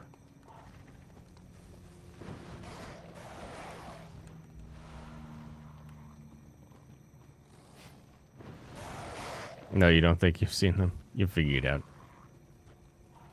You're swinging the hammer? Yeah, no, that hammer wasn't getting done what I wanted the hammer to get done. Oh, look! Pile of sticks in the middle of the woods! Whatever could that be for? If only we had Arnold Schwarzenegger around. I just love this giant log. And it breaks off. You don't have a PS5 either. No! Here I thought we had a solution for you. But all we had was more sadness. What the heck? Are you serious? It's insane how slow the turnaround in this game. Like, I do a dash forward while I'm locked on, and I hit the, like, strong attack, and I think he's going to go for a strong attack and then come at him with a big hit. But because it's an older FromSoft game, my character hasn't turned to look at who he's trying to attack. So I don't get the actual hit landed. Whereas, like, in like, Elden Ring, your hits are... You're turning around like a contortionist, practically.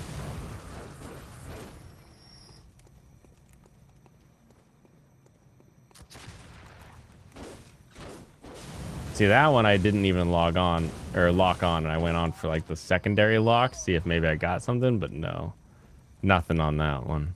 Watch Japanese baseball, you can see millions of meters of noodles being eaten. But then I'd have to watch baseball. I'm not a baseball guy. I watch sports that involve vehicles that move at hundreds of miles an hour. And that's about it. Like hydroplane races. Stadium super trucks don't go super fast, but they are super fun. If no one's ever seen stadium super trucks, they're basically like a like an old Toyota or Datsun like 80s chassis, but they're running on a track, and then they're doing loops and jumps. Not loops, they're doing jumps. And like the jumps are required. So like they have to take the jumps. The only reason they're allowed not to take the jump is if there's like a like there's already 3 people wide taking the jump, and it would be unsafe for them to also take the jump. Reeks of fall. Okay. Oh, this side reeks of fall.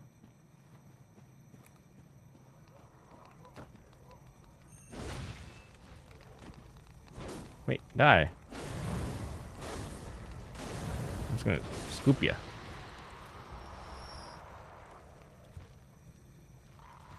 I should pull up Stadium Super Trucks. They're so fun.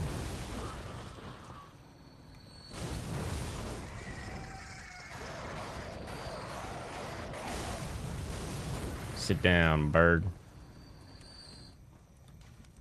Reeks of bird. Oh, is that all it is? That must be all it is. Baseball pretty boring. Watch John Boy Media's breakdown of baseball plays. Super industry. Got it. Finding the right person who's excited about anything can make that thing more enjoyable, I think.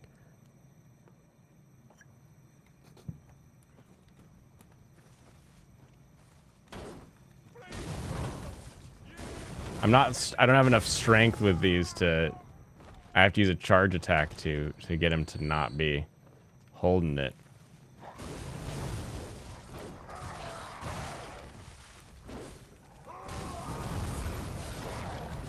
Dang it. Dang it.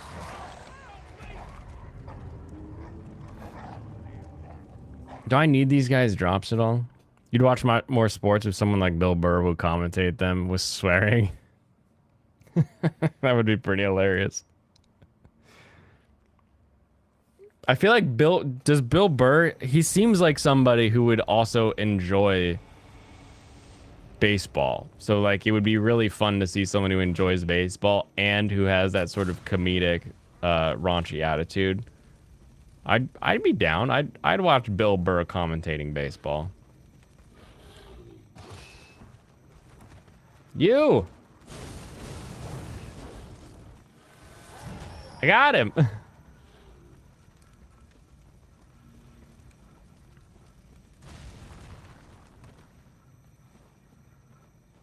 I followed down. I got a piece of wood stuck in my butt, boys. Check out my plank. Oh. More of those things. More of those things.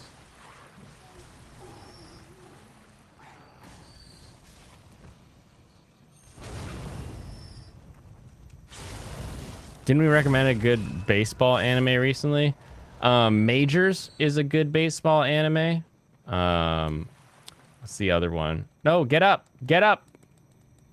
Get up. And pick up this. Goodness.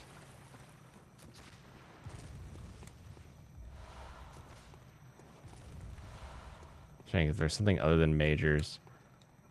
Ace of Diamond, Prince of Diamond. What's the? There's something of Diamond. I think is supposed to be a good baseball anime. Okay, so this cuts open a shortcut basically.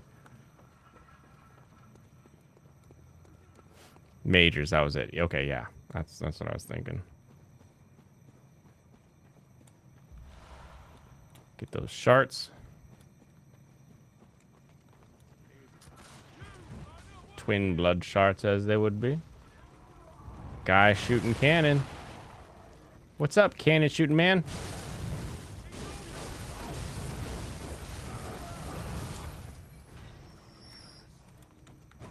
He's cursing me. Why would you curse me? That's not very nice. Alright, into the windy mill.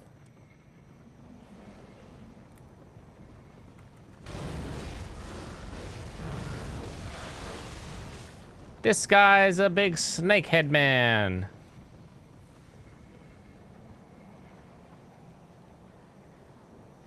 Oop, I dropped down. I don't remember if I wanted to drop down, but I did. So here I am now. So here I am. Nice. And then whack. Princess? No, Prince. Prince of Diamond. You stumbled on an old one of girls playing baseball. Oh, interesting. Can't do new Kenshin with a new voice. It's too deep. Ah, it's always a pain when you get that new voice and it's just not the right voice. How did I run up here?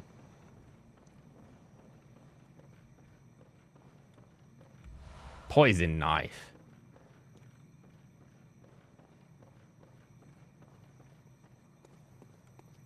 Oh, hello.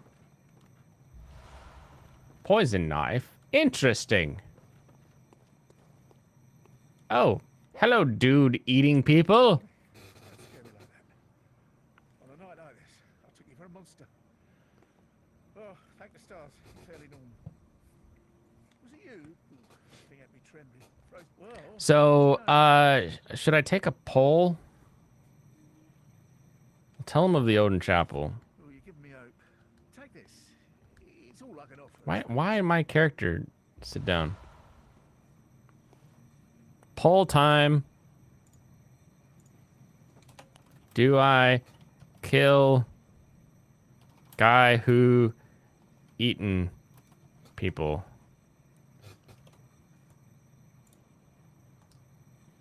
All right, there's a poll. A poll. Do I kill guy who I just came across who's eaten people? Thank you. It's about time I made a move. I can't.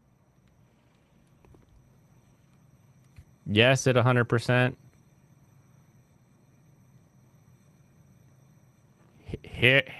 Heresy or hearsay?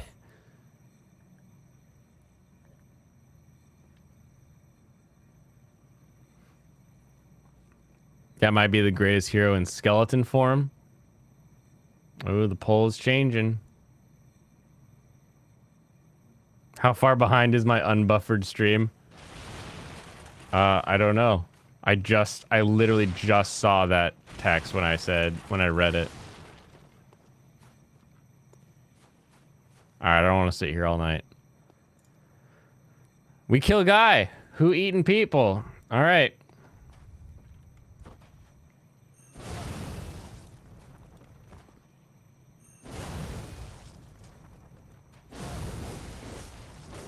Have you got a screw loose? Oh, he exploded into a beast. Animal intuition. You hunters have got more blood on your hands. Well, I picked up these things.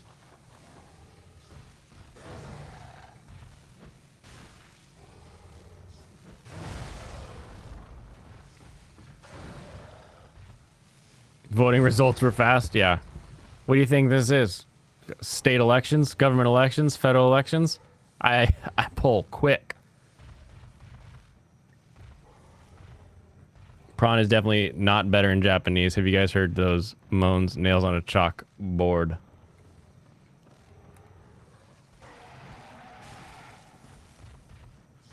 You poisoned.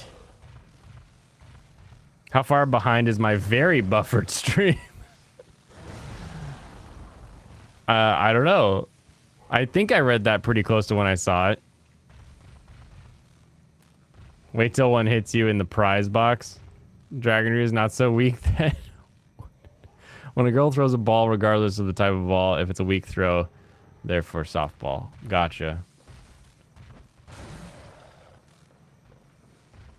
Guy getting poisoned. Guy getting poisoned. He's gonna die. I'm gonna keep stabbing him with poison knives. He's gonna die. Stab him with a poison knife. He's an electric beast. Stop watching Bible Flag. You die. You die. You are a beast. I do also have a giant beast hand. Like, my hand is just a big beast hand, so... Like, I'm not really one to talk, but I am talking.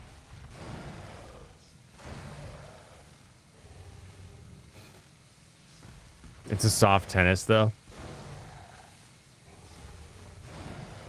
Oh, soft tenny. Yeah, I remember that. Talking IRL.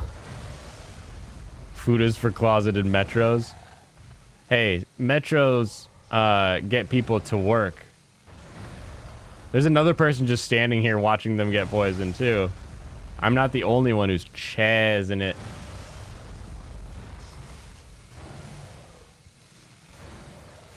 Can't have this guy going back to my house and killing the people that I love. He's gonna die. I probably only needed like 6 of these. I probably doubled up on him a few times. And you die. Thank you for your beast rune. Thank you. Gotta chaz it up.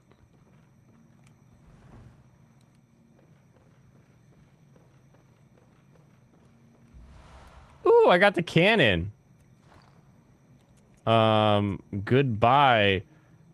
Oh, I can't carry it. I need more strength and dex. Actually, oh, I need more levels, period. But once I can, you better believe I'm carrying cannon on my back.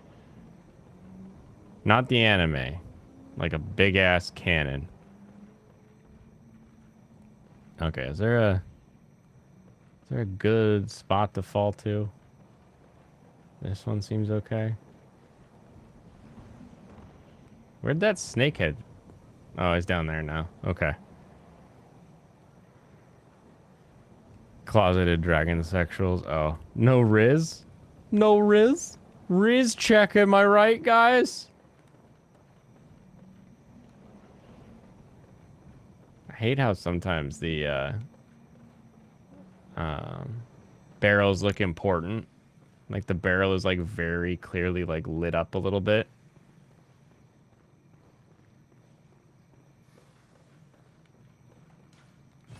Device is not operable.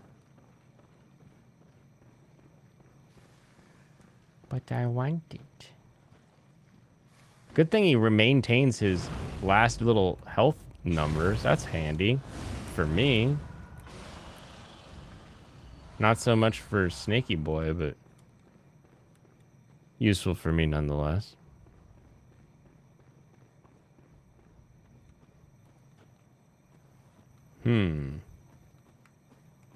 Is this how I get back to the...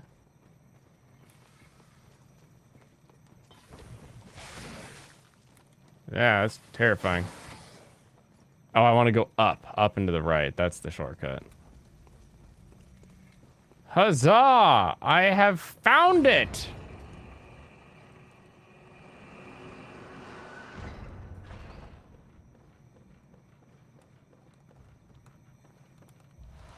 And I also found the bro. The bucket helmeted man. Ah, a new face, are you? Well, you have no face. You're just a bucket. Giggling bucket eye hole. I am Volta. Master of the League.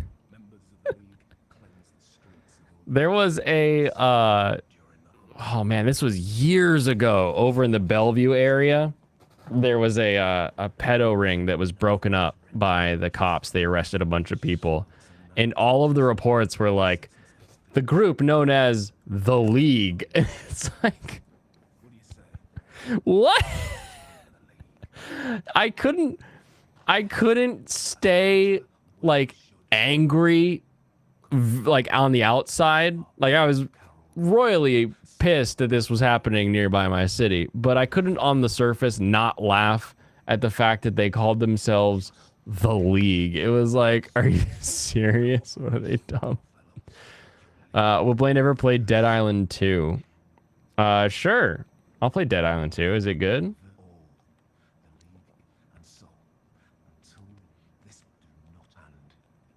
Yeah, I gotta kill Varmin.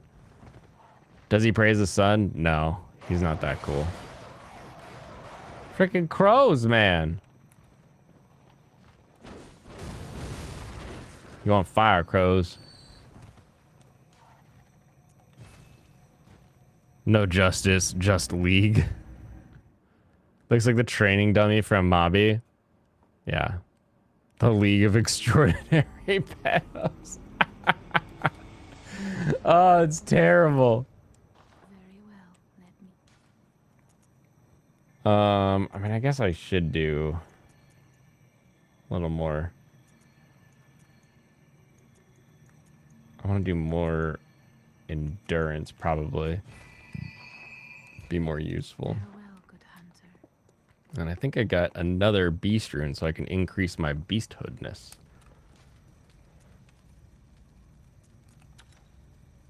And then lake, and now I have impurity. What does this do? What does impurity do? Boosts max HP during co-op plus 2%. Wow, isn't that great? That's the best thing I could have found in the game. Whoa. Anyway.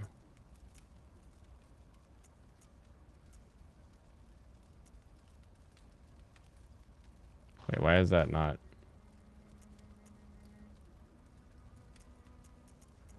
Why are my numbers not changing?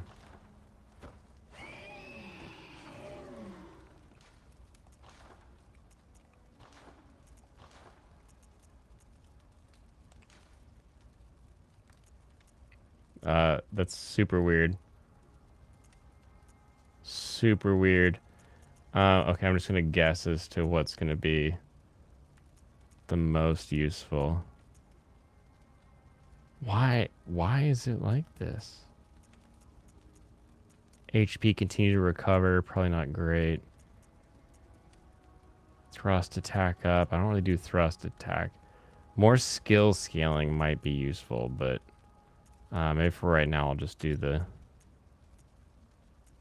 blunt thrust. I don't remember what I have. I think I'm slash attack with this weapon. You don't hear about Praise the Sun ever, unlike a couple of years ago, where I think that Swagger Souls guy did it. I always praise the sun. Even in Elden Ring, when I'm doing the Elden Ring symbol, I'm like, praise the sun, because it's classic.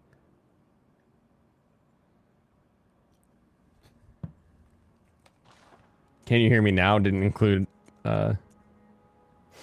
internet service. Yeah.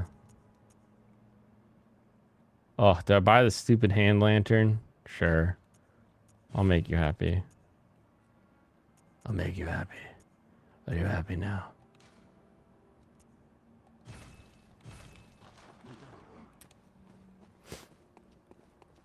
Alright, am I full bid? It is full burn. Oh, the neck. My neck.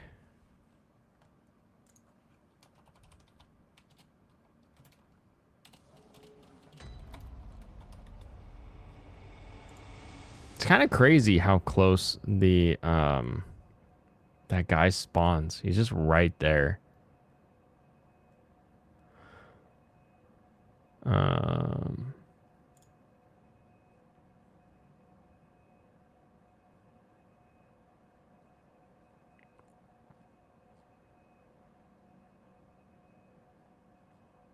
One second.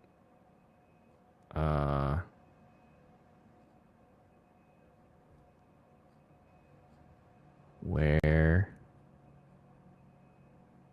Oh, here we go. This is easier. Yosefskas.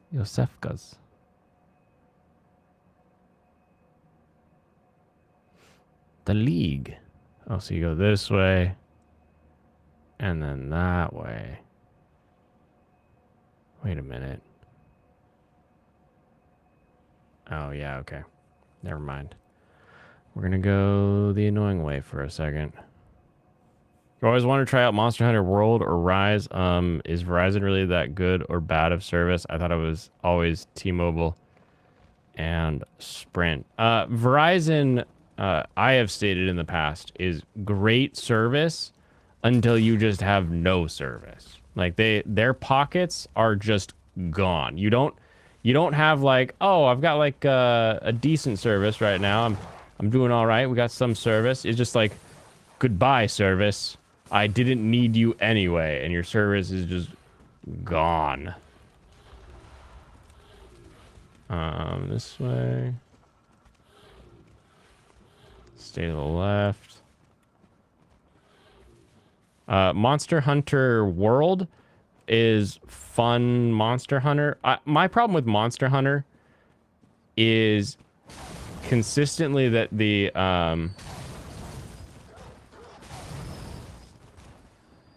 I get it that you're small and the monsters are huge, but it feels like you're not doing any damage to the monsters.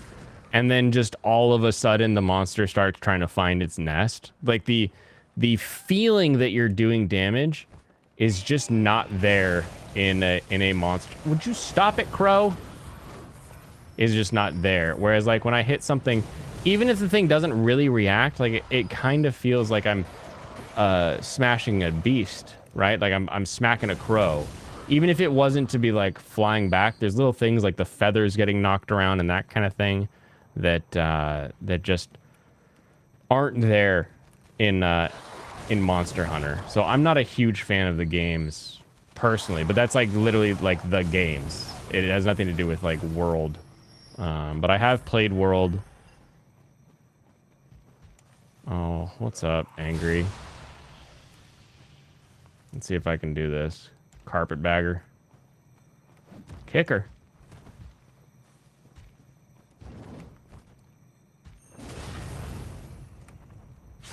That'll do.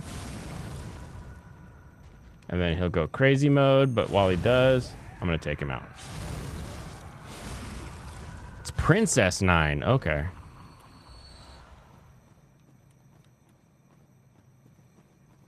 The glass cannon of services. Yeah, exactly. Pretty funny. Where? Wait, hold on. Not really my cup of tea, though.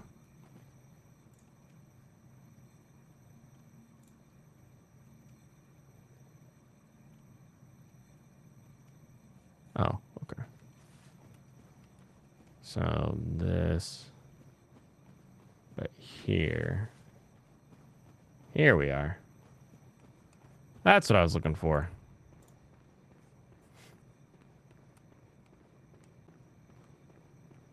Do.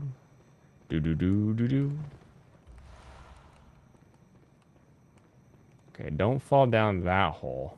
That looks like a bad hole to fall down. I don't remember it being any good to fall that direction. Ugh. Where am I supposed to go? Jeez.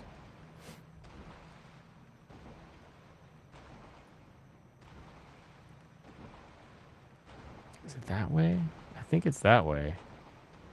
Let's see.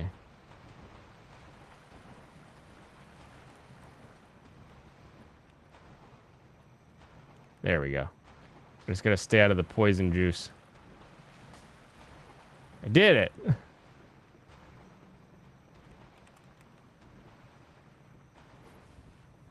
Nozomi isn't as share friendly as TMS though.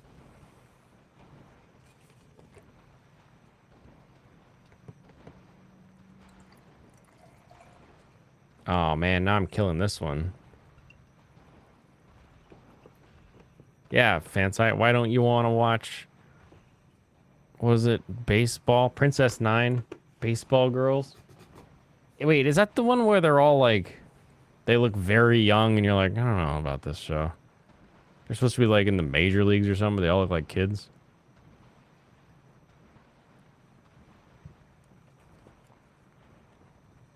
Frontier tried to charge me for having someone come out to remove a block. I told them to get stuff because it was supposed to be a self-install and they never mentioned charging for it. Yeah, I called you because your block wasn't self-installing.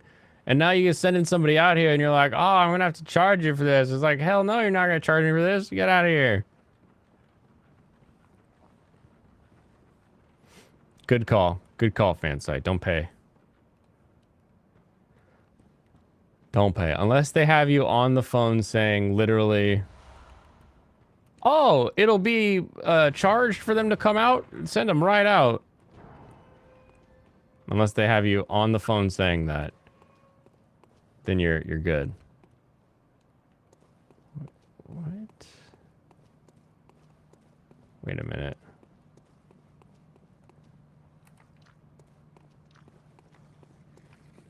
What's up, bro? What's up, my nasty wiggly waggler? That's right, sit down. Okay, did you get it all out? Okay, cool. Oh, madman knowledge there. I got the knowledge of that madman for sure. The apartment was apparently blocked from service. What? What did somebody at that apartment do to get it labeled as blocked from service? That's that's what I want to know. I don't even, at this point it's like I don't even know if I want the service, but I just want to know why someone would block a building from service. Like, who hurt you? Jeez, yeah, exactly.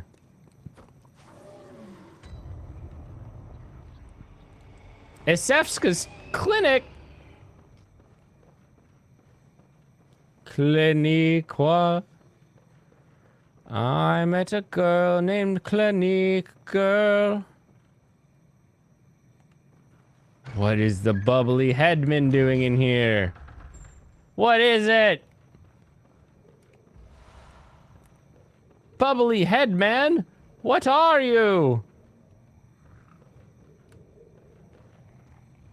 Are you danger? You look like a morel mushroom. Are you trying to hug me? I will hug you too. Did you like my hug? Yosefska's blood vial.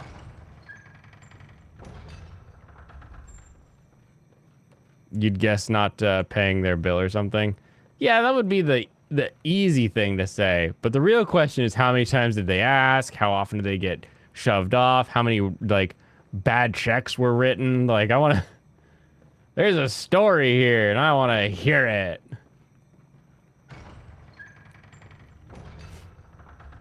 You did, like, his and her circumstances, but I can only take so much. You could hear my moonlight scent.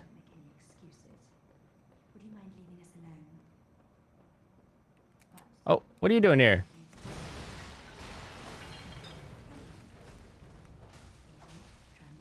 Wait a minute. What are you doing here? I don't think I'm... Hold on, no. I'm gonna leave her alive, actually. I'm pretty sure I just need to wait a bit. I don't want to kill her yet. I think I need her to be more so alive than she... Or, a different kind of alive than she is now. Another communion rune. Man, these Catholics taking communion every dang week.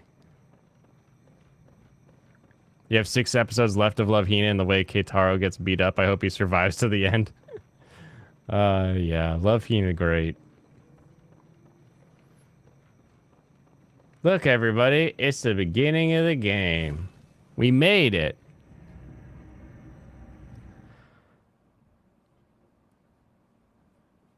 Mid alive? Yeah, just a little alive. Hopefully attacking her a little bit doesn't ruin whatever I need to do there.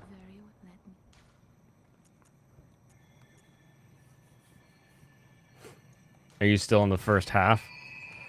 I think I've crossed the first third, so yes, I'm probably still in the first half.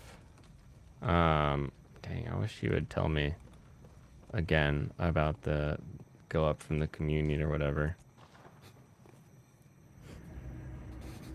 I'm getting close to the second half. The second half is upon us. Should I go to the Hypogean jail before or after what I'm about to need to do? We have plenty of time to determine that, but there's a thing I'm about to do that's going to make it so that I can't go to the jail in the one way shortly.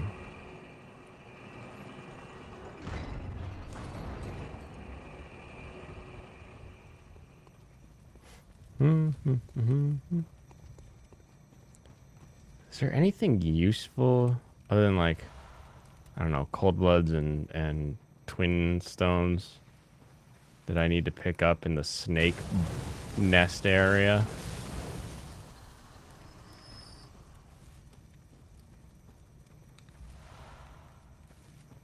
Shining coins. I forget what they do, but I don't remember if they're useful or not. Madman's knowledge. Shards. Okay. That's kind of what I figured. Shards. Okay. So far, so good.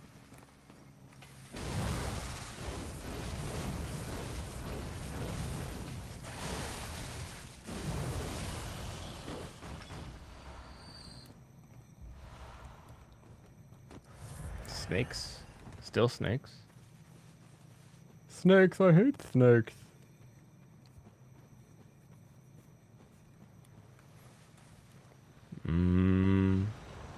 Big snake. Big scary snake.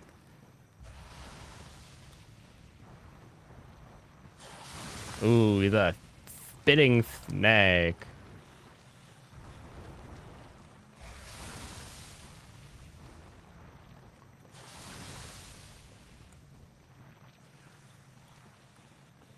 Clear deep sea. Okay. This is not a place to be. I need to get out from behind these trees.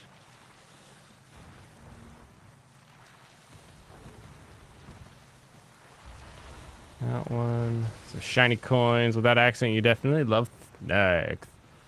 You love the slithering snake. Why did I run in there? Why did I get... How did I get vacuumed into the snake ball corner? I guess I wasn't expecting there to be so many of them, so wrapped up all right next to each other.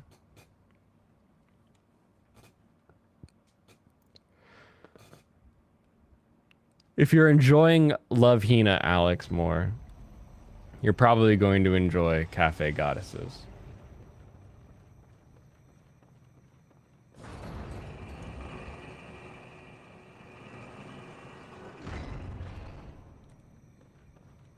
Oh, come on.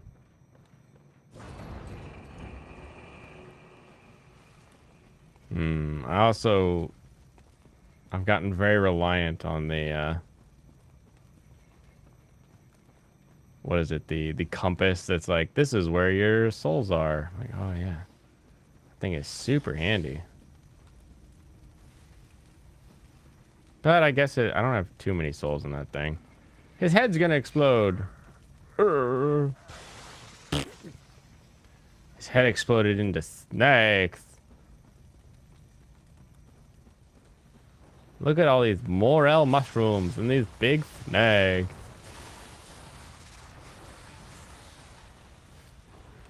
I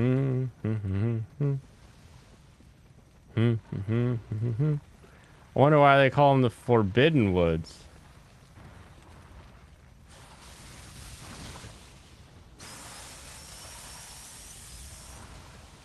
That's a big cold blood. He's trying to give me a hug. I don't see what's the problem with that. He just wants the big old hug. Down we go.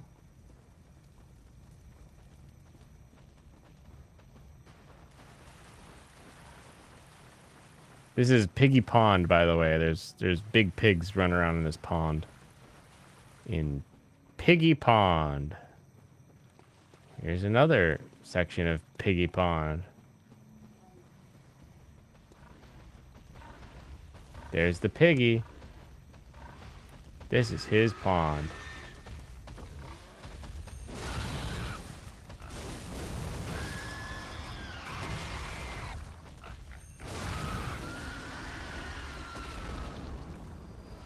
Thank you for your blood vials, Piggy. Now I've got the pig's blood. I'm almost ready for the ceremony. Henrik, eh? I think I need to go up this way. Time to sleep, Pops. You have a good one, all right?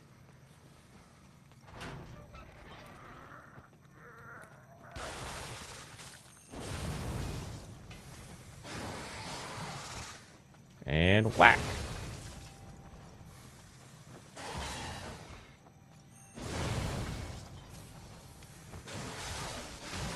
Ow.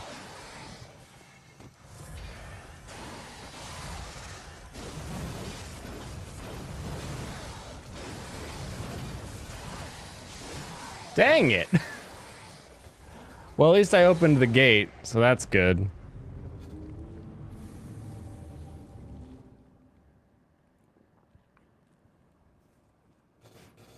Las Plagas looks a little different than I remember. Yeah, Las Plagas is no good.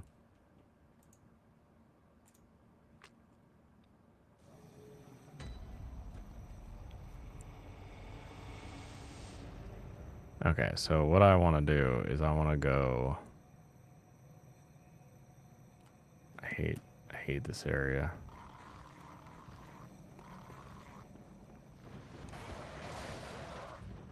Do I want to stay left or stay right? That's the real question. Rip Blaine? Yeah, Rip Blaine indeed.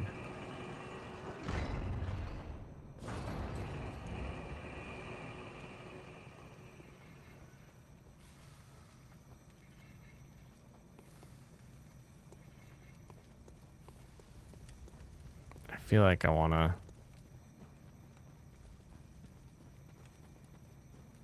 Oops, this way.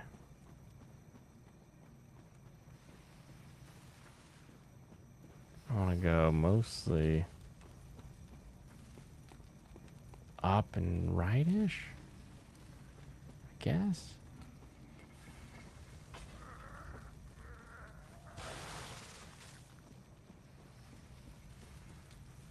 But do I want to stay? I don't think I want to stay up here. I think I just want to stay to the right paths anytime there is a right path.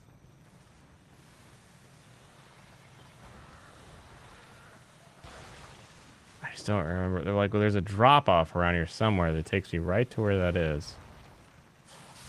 There he is. Found it.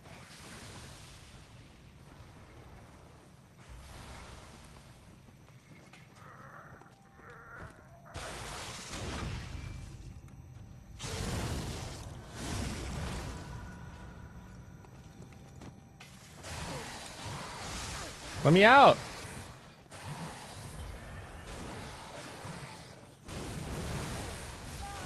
Dang it, with the slow poisoning. Jeebles.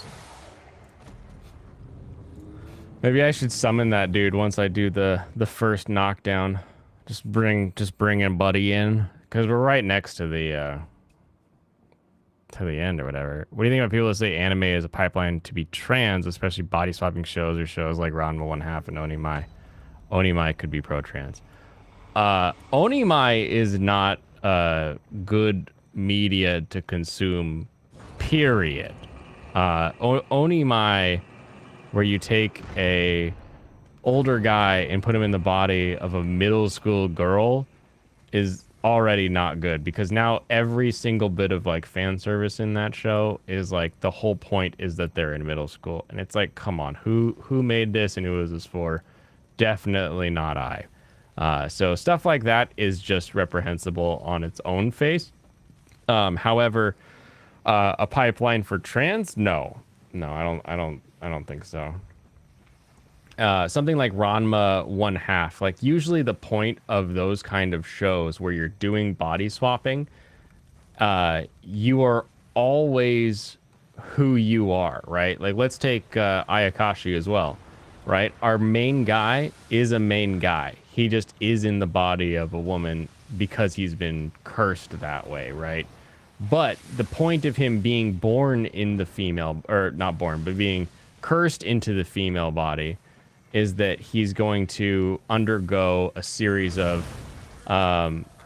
like trials, tribulations, that kind of thing that will eventually lead to him learning something that will make it so that it is, you know, better for his full life. So he's going to learn a lesson by being in the other body that is important for him. So it kind of goes against the idea of like wrong body in, oh my freaking,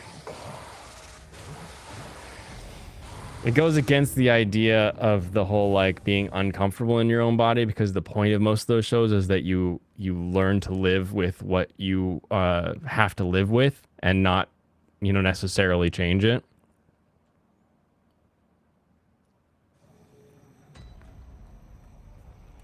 But yeah, if you just take on your face the guy is then cursed into girl body, you're like, oh, that's a trans thing. It's like, nah, it's not. It's really not. The only place that you could get like maybe an argument for some kind of pro-trans in anime would be like your femboys or your tomboys, if you wanted to make like a really bad argument about those being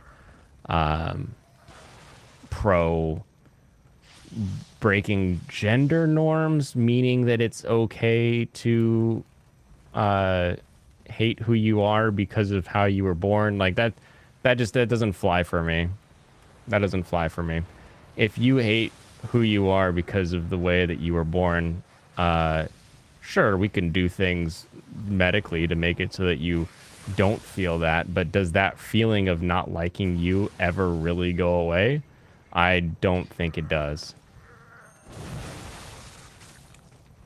Oh my gosh, how did he get out? How did he not get slammed?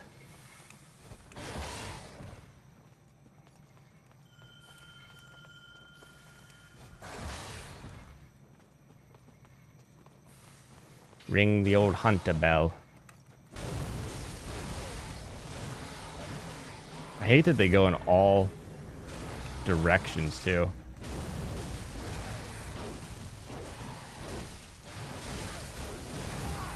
No, I still died. There's two of us attacking this dang thing. Like that one demon in the demon capital arc of Nura. Yeah, got a piece out. All right, IGP, you have a good one. I guess they say it's a pipeline for, because they focus too much on the lolly stuff and the age or the fan service. So focusing on lolly stuff still isn't like specifically trans, but focusing on lolly stuff is degenerate pedophile, right? Like if it's true lolly, where it's like, or like true like should be considered bad lolly, like you're talking literally kids, like that's not a God, I don't want to. If you call that a trans thing, you lose the argument immediately, because then you just have to face the, well, are you saying that trans people are pedophiles? And it's like, well, I mean, but no, you're not going to win that argument for someone who's in that camp. So to say that lolly is some sort of pipeline to trans is not necessarily something I'd say. Age stuff, again, same idea. Like just because they're young doesn't mean that it's some sort of trans pipeline, because then what you're doing is you're just linking the trans movement only to pedophilia, and that doesn't win you the argument. That just leads you to giving somebody else a better shield against you know, saying that they're not a thing.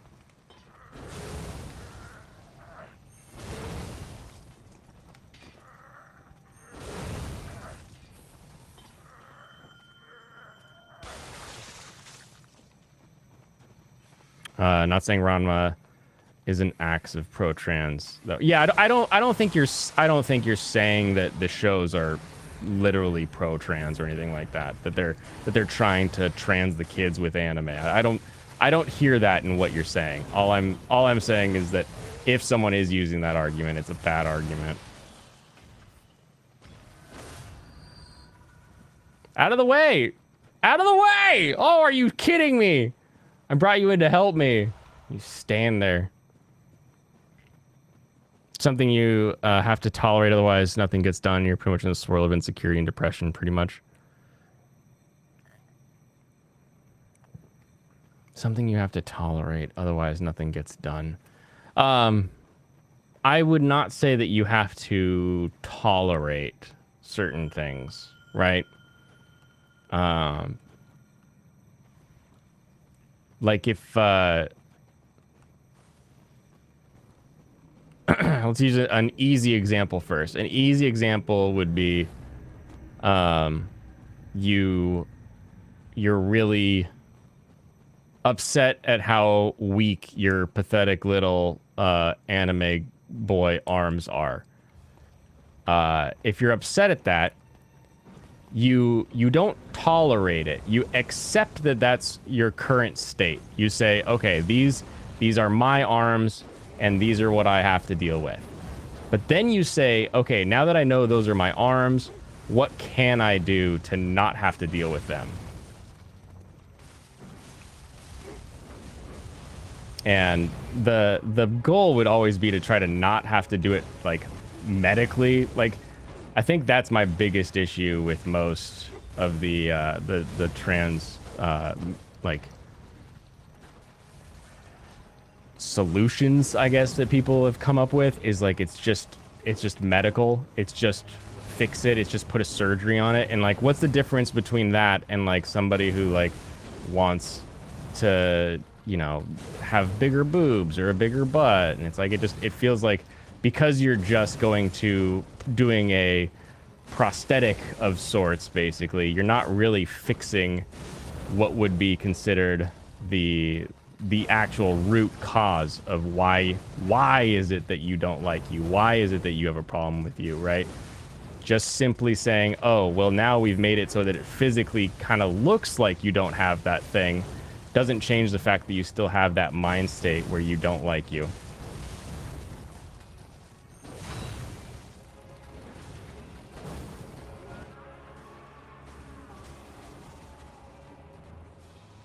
Oh, it's got snakes now.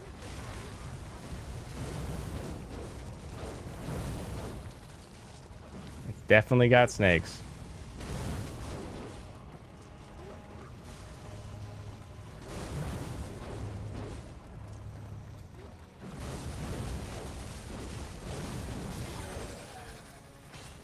I'm coming, Henrik.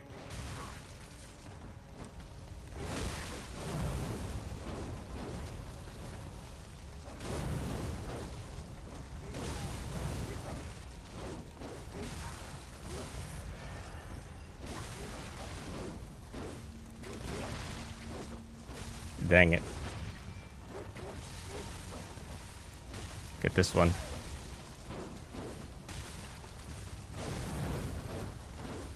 Get it? Thank you, Henrik. You did valiantly.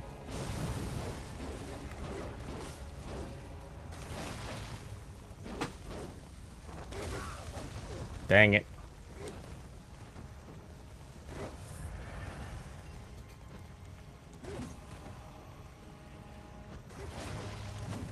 Okay, how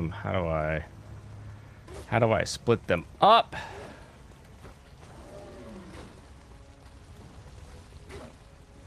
There we go, come on.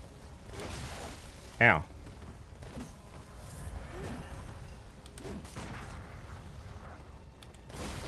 Dang it.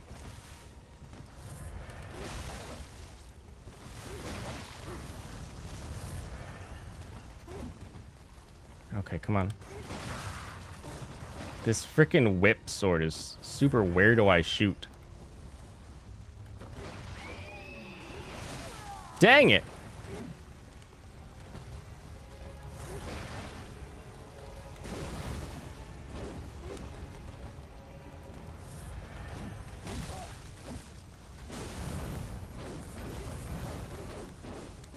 Dang it. Oh, that was rough. Okay. Hey, Weeblights, might be leveled up that like button yet? Easy way, lose the arms. Pump that iron. Pump that iron, brother. Yeah, exactly. you think you get it now. Medically is definitely like a gray area, or even meds or hormones for trans, I guess. The bigger issue for me is always, why is it that you have a thought in your brain that leads to you thinking that you would rather be dead than live the way you are? So it's not even like the trans debate for me has less to do with the actual gender dysmorphia and the arguments for or against medical transitioning and all of this kind of thing. And it's more just that there is a population, and we can expand it beyond just the trans community, of people that in their brain think thoughts, and those thoughts are so powerful that it leads them to thinking, I'd rather just be dead. And rather than at least with this particular population, rather than try to correct that issue, where we can actually say, oh, well, they'd rather just be dead, but we can sort of fix this. We know how to, work somebody through the mental steps to get over that. Rather than do that, we just are like, okay, meds, I guess.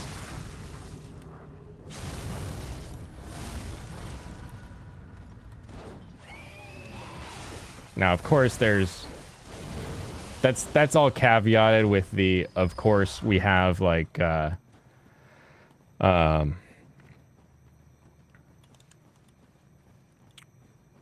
we have some data that'll show that you can have like a medical form of depression where you have chemical imbalances and chemicals control your brain in such a way that you can actually have big issues that will lead to permanent depression like that. So we have stuff that we know can't be fixed by the whatever the brain state is, but it seems like rather than focus on getting people through the brain state, we just focus on, well, we can put this Band-Aid on it.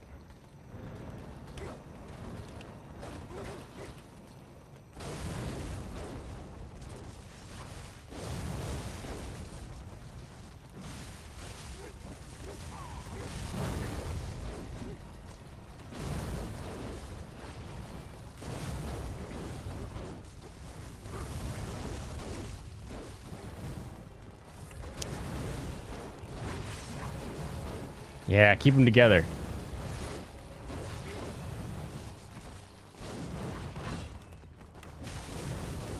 Yeah, keep them all low.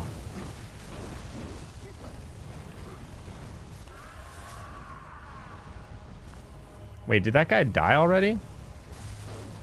What?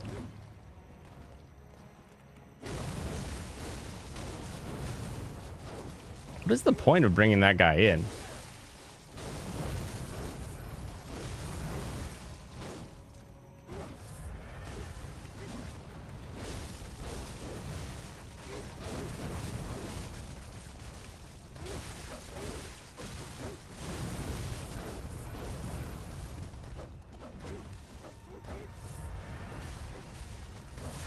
Oh, dang it.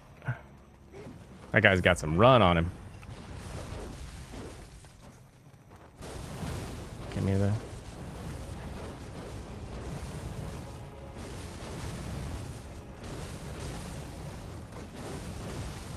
Come on, baby.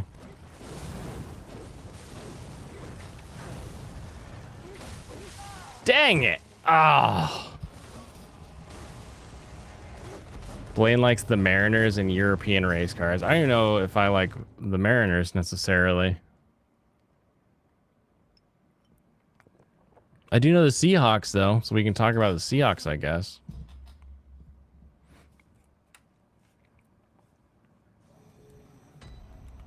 Ugh, what an awful run to these guys. Actually, why don't I don't think I've got any. I don't have any blood echoes. Let me open up the next little area. It'll be a little bit more fun. You like whichever team won consistently rather than just a one-time thing. Oh, interesting. One cult light aspect is the love bombing. You take depressed weirdos and don't have a friend, and then love on them and indoctrinate them and threaten to take it away if they don't act how you want. Yeah, that is a thing. What is hunters have about, but I would you of course I do isn't farewell, mate. All right, goodbye. Wait, no, I want to go to Hemwick. To the witch's abode. Yeah, you take somebody who's already feeling kind of depressed, give them like that hope, and then but that whole thing is contingent on them being on your team. Insidious and poisonous. Because people be just silly selfish. They're like, oh, I like you, but only because of thing about you. Not you like as a human. And as you grow and change, I would also want to continue to be friends with you. I mean, you look at this with like people and like how many friends you have from what are you running up here for, broski? What do you want? Come on. How'd you get in here? How did you fit? Why are you so much tinier than I remember? What? This guy's the new boss, apparently.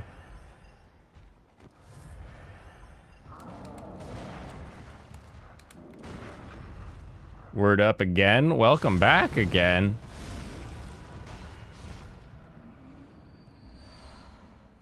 That was crazy. Crazy.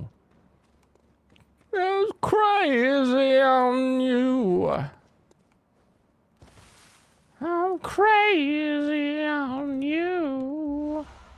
Crazy, not crazy on you. Pow, pow.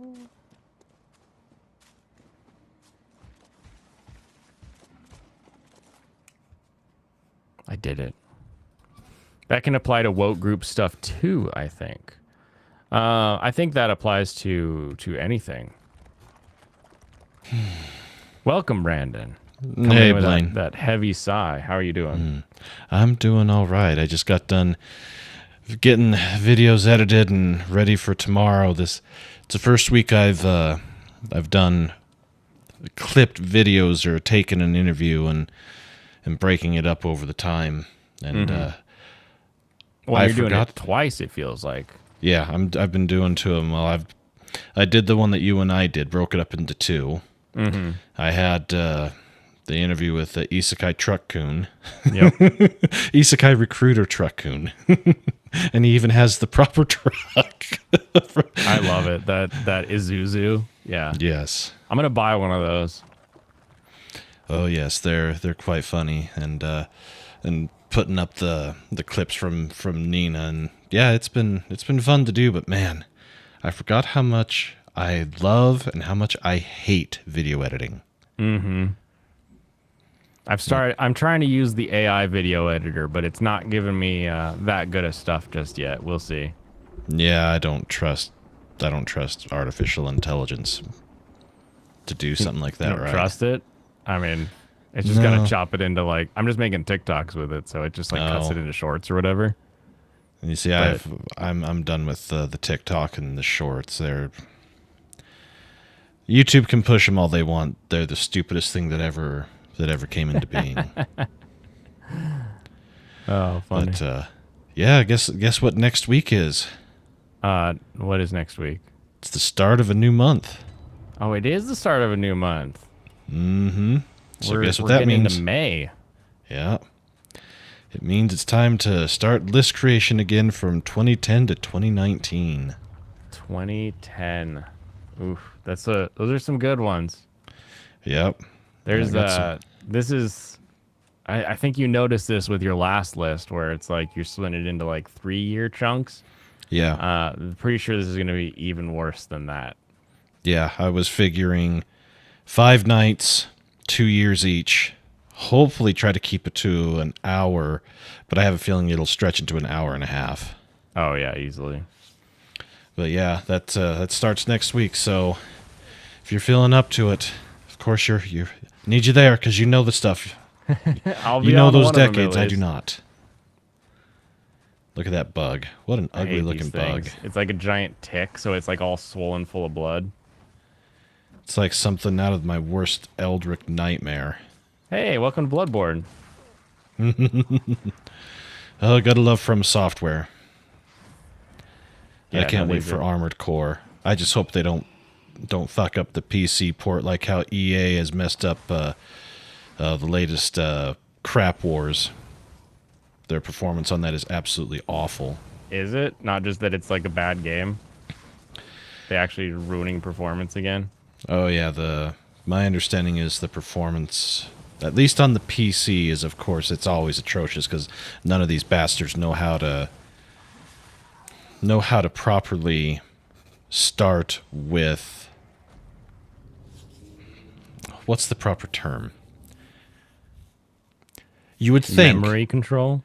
Well, there's that and optimization, but you would think that since all of these consoles, sans the Switch, are running an x86 CPU, so it's basically the same environment as it is for a PC. The only difference is on a PC you can have less powerful CPUs, more powerful, and same with GPUs. But if you're building, if you're building a game to a base spec, and I think with this one they built the base spec to the PlayStation 5 and the Series X. So we're talking, Zen 3 CPU, which is a 3000 series, 8-core, 16-thread, and for the, I think, was it the Series X that could turn off the threading, or was it the Play? Well, anyways, designed it around an 8-core CPU, one that's now 3 years old. Yeah. And then graphic processing capabilities is similar to what we had with the 6000 series of AMD cards, but they're what the hell is it? Not the transforming and lighting engine. It's the ray tracing. The ray tracing capabilities on the consoles are still better, but even at that, hardly anything uses any real amount of it. Yeah, just Minecraft, really, when you Yeah. bought it. Well, anything that does path tracing, it's gonna, even something as old as Quake, because they've done a path tracing, ray tracing patch for it, and I think for Quake 2, it changes everything. But the amount of graphical processing that you have to make that work is astronomical, and even a 4090 would struggle with true path tracing. If you look at Cyberpunk 2077, they did put out a super uber ridiculous, over the top tech demo patch where they turned on path tracing, and even the 4090 at 1080p is barely pulling like 20 frames. So okay. it's more proof of concept of what it can do, but they got to figure out how to make that more efficient. But even with that, EA didn't use any of that stuff, as far as I'm aware, in this game. So it's all just traditional, same type of graphics processing path as it's been for the past 20 years. How they could totally flub up getting it to work on the computer, knowing what their base spec is, and being able to adjust accordingly, I will never know. It's never made sense.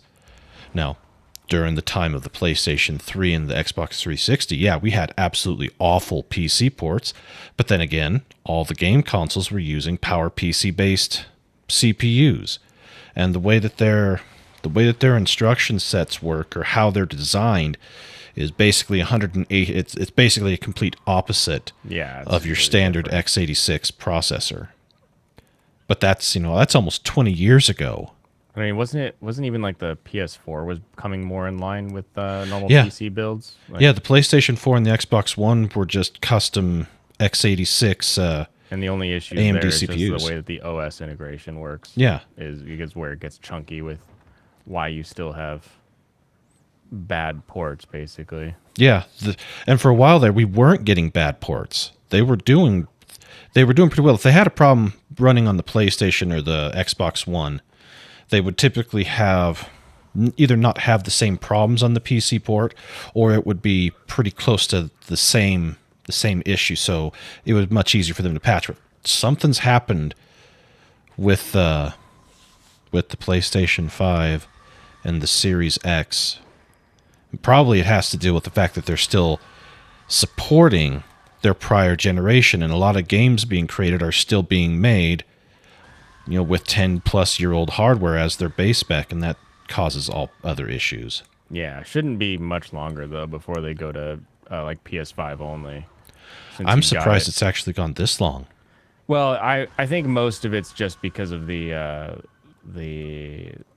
sourcing issue. Like forever, you couldn't get a PS5, so they were like, well, we got to keep supporting the PS5 or the PS4. The virus of unknown origins and all what's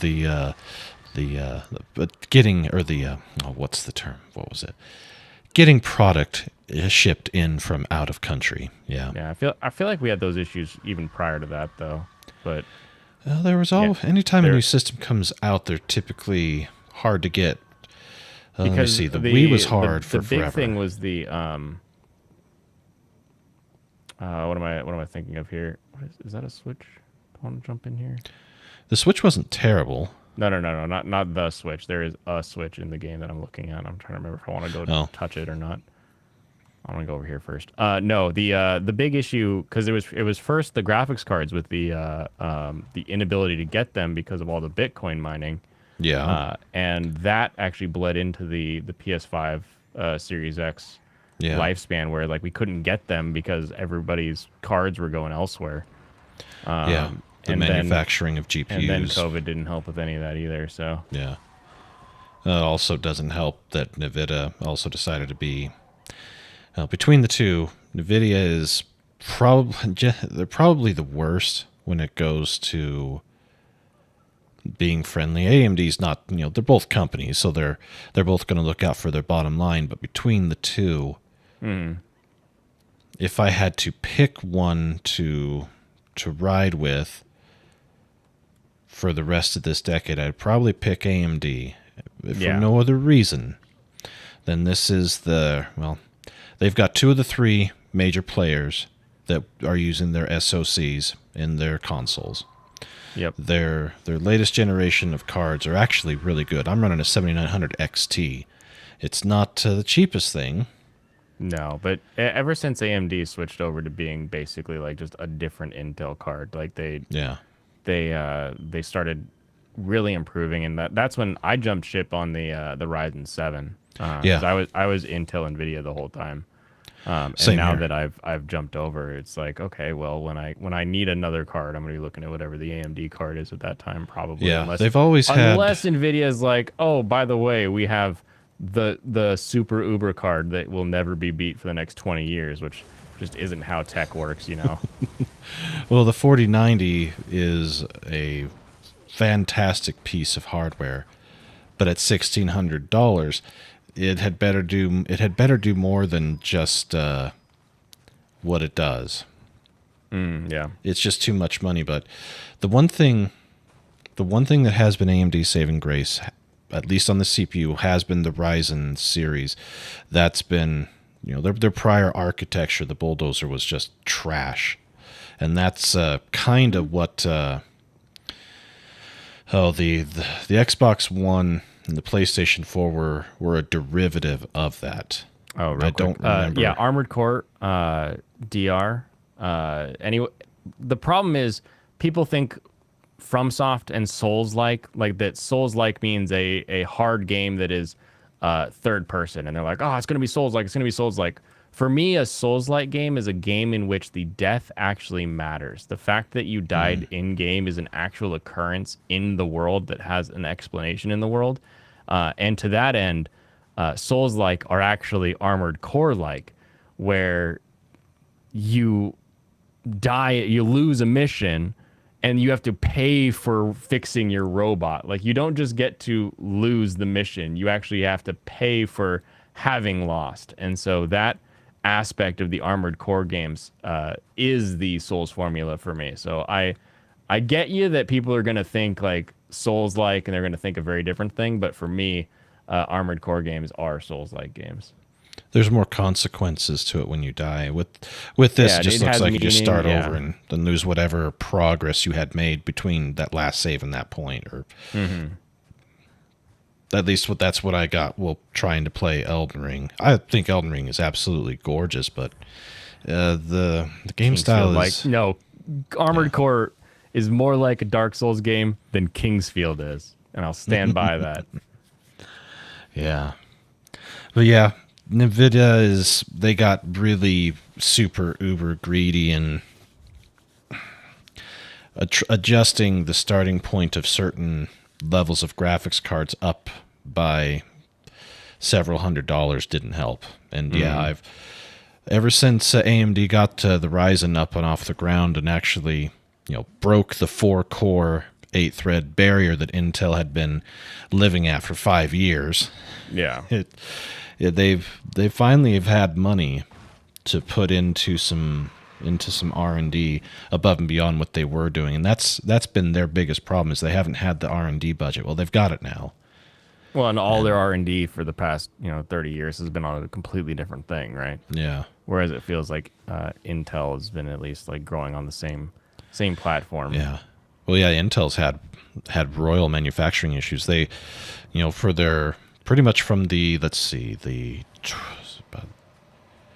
from the core series, from the 2000 core series up through the is it the 11th or the 10th? I think the 11th. They've been stuck on the same manufacturing process. 14 nanometer.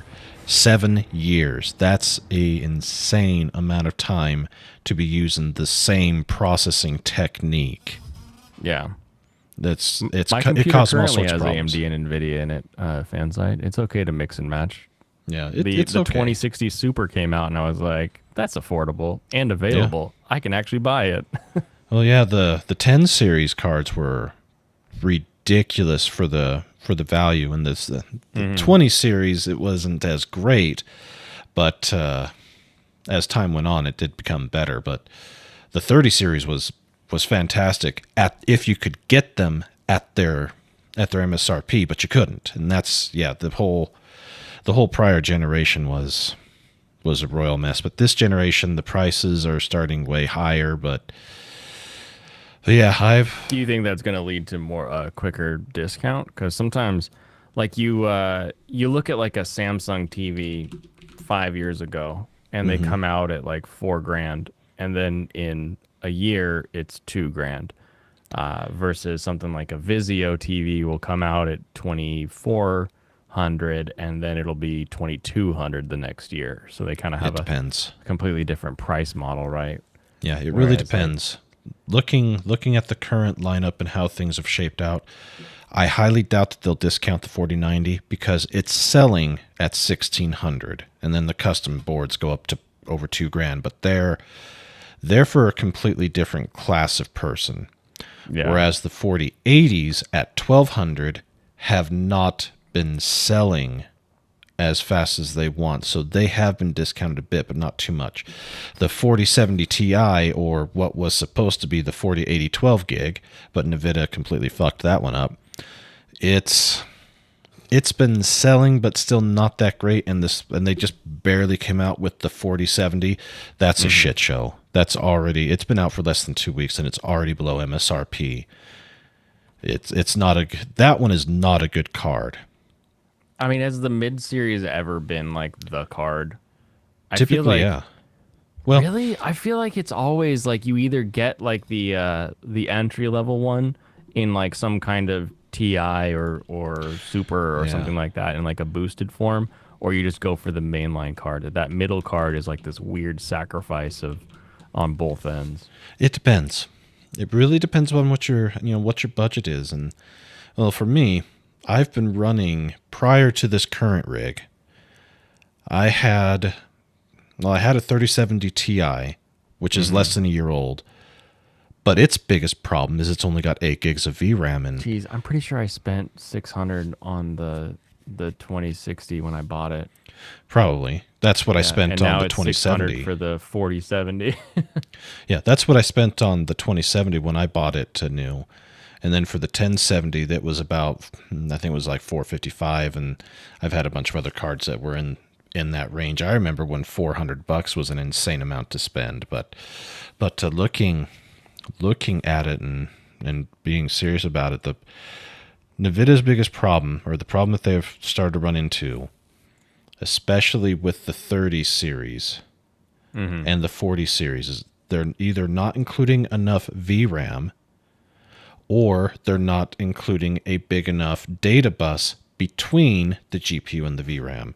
So like the 4070, it's only running, it's either on a 128-bit bus or 192-bit bus. And even if you have the faster RAM, which it obviously is, you can only make up for that so much. And with as unoptimized as games have been coming out recently, just as an example, Resident Evil 4 at 1440 is taking up somewhere between 14 to 15 gigs of RAM. So if you've got a video card that only has 8, you're going to have major hitching problems. And that's been the biggest Achilles heel with the 3070 Ti, is its 8 gig frame buffer is not big enough. So if you start going to 1440p games, especially some of these that maybe aren't as optimized as they could be or should be, and you start turning on things like the what the hell was it that we were talking about? The ray tracing, it kills the performance. It was Hardware Unboxed. Steve did a video fairly recently documenting that problem, and he, when the 3070 first came out, very few games could really take full advantage of an 8 gig frame buffer. Here it is, less than 3 years later, and Resident Evil 4 is one of them. Hogwarts Legacy is another, or even just my a Skyrim Nulvus mod pack. It's designed to take up as much RAM as you've got, and I've had it at 1440p take up 15 gigs of VRAM.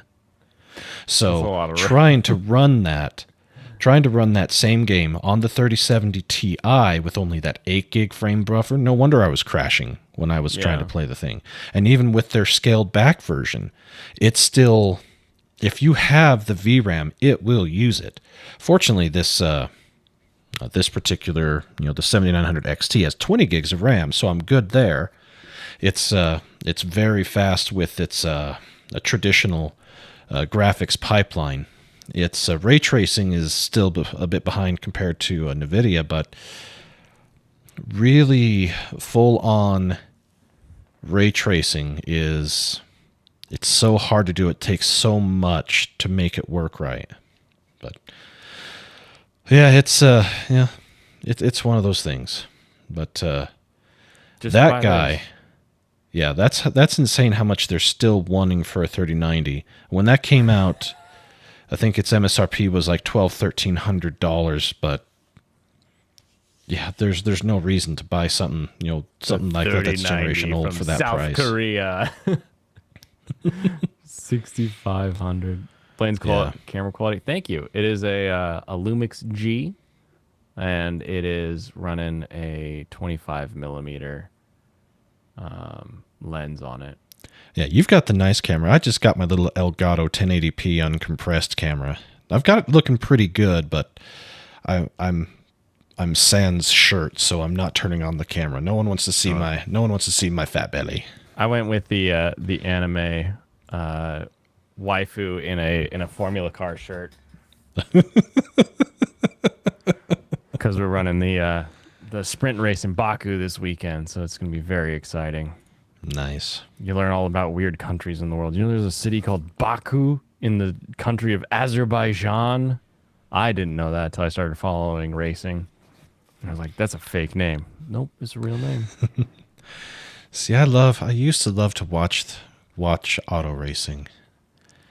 And it's been so long since I've done any following of any sports. It just lost its interest to me. There just comes a time in your life where things like that used to be your everything, just aren't as important as it is, because that ultimately, where does it eventually lead you? It leads you really nowhere. Yeah, I have friends that watch. That's like the reason that I watch. But if I didn't have those friends to watch, I would probably just like check the scores. Yeah. There's an Evangelion card. And it's $3,800, but it's painted like Unit 1. Those specialty cards will always fetch a high price, but yeah, if you look at the 4070, yeah, they're already discounting them down in places like Micro Center. Yeah. They're not reducing their price, but they're including $100 Steam gift card. Oh, there you go. So, Well, the one thing that's fun about the modern era is instead of watching Formula, you could watch Drive to Survive on Netflix. And while you're getting a Netflix crew that is finding every little bit of like drama that they can and focusing the cameras in on it to make a show, it's still kind of fun. And especially since it's like, yeah, that did happen. That is how the race went. They're not like lying about what happened in the race. They're just really focusing on like the 8th and 10th positions because first is so far ahead, no one's even paying attention anymore. So yeah. it's good. It's a good way to like get into it. My wife got into it that way. So now every time that there's a race weekend, she's like, "Oh, who won?" I'm like, "Oh, this person." And she's like, "Oh, I like them." But to answer some people in the chat's question, yes, I am a tech nerd or a tech weeb in that respect. I've been working on computers and building them for 30 years, so there's that. That's a long time. Yeah. Who was I talking about? Or who was I talking to? And what about?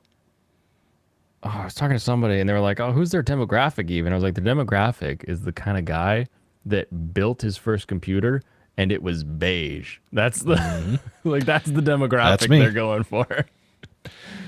Yeah, exactly. There at one point It's such you a couldn't get any other specific color. group of people too, and you're him, so you know you're like, "Yep, that's me." And you keep up with tech, you know about tech stuff. But Let's put it you this still way. go back to that beige office tower where you were like, "Look we have a family computer now." Like you remember that Exactly. day. Well, to show you just how big of a nerd I was, I used to carry around in my backpack the latest issue of Computer Shopper, and it was 3 times the size of any other magazine, both in how thick it was and how tall its height and width was. It was a monster. It was bigger like than most It's like a of my Matco school books. catalog. It was a full-on everything catalog. But then again, prior to the internet, that's how all these various little companies would advertise in places like that. Mm-hmm. Oh yeah. Let's see. Yeah, my first computer was, of course, beige. It Same. was beige for years. And then in 2000, I built a computer in a full tower that was a good 1.5 feet tall. It was up past my knee, and it was green, and it was a heavy son of a bitch. Oh, nice. But that's the one that I used to go and do LAN parties with, along with that big ass 19-inch monitor, CRT monitor that weighed as much as me. Funny. When we finally moved away from the family computer to my sister and I both having computers because we started needing to type our essays more often. Is that the excuse that you're going with? We That's had what to Mom type did. our essay separately at the same time. Where you make enough of a noise and suddenly Mom notices and she's like, "Well, maybe a new computer is necessary." Exactly. My mom's not like a Luddite in that she doesn't hate computers and stuff, but she's not like going out to figure things out. Yeah. But she does get giddy anytime she's in a friends group and she has a friend who like doesn't know to do something. It's something that I've shown her how to do and she gets to teach them how to do it. She texts me immediately. She's like, "I showed my friend how to use swipe on their phone," or whatever it is. Yeah. But yeah, that's how you convince her. You're like, we all need to use the computer. Dad wants to play Half-Life. I have an essay due tomorrow. Don't ask me why I didn't work on it yesterday. Noelle needs to, and you're going through the family and you're like, there's everybody that has to do their things. Yeah. Oh, how were the Nina stream? It was a lot of fun. I caught I think the second half of it. So I think I had come in after a lot of the anime chat had sort of come and gone. So were there any revelations where you were like, huh, regarding favorite animes that you found? Not really. I was gonna say, Okay. I know she mentioned she loves Sailor Moon and Cardcaptor Sakura, and showed off some of that stuff at the beginning. Although, when she bowed out or stopped watching anime consistently was about the late 2010s.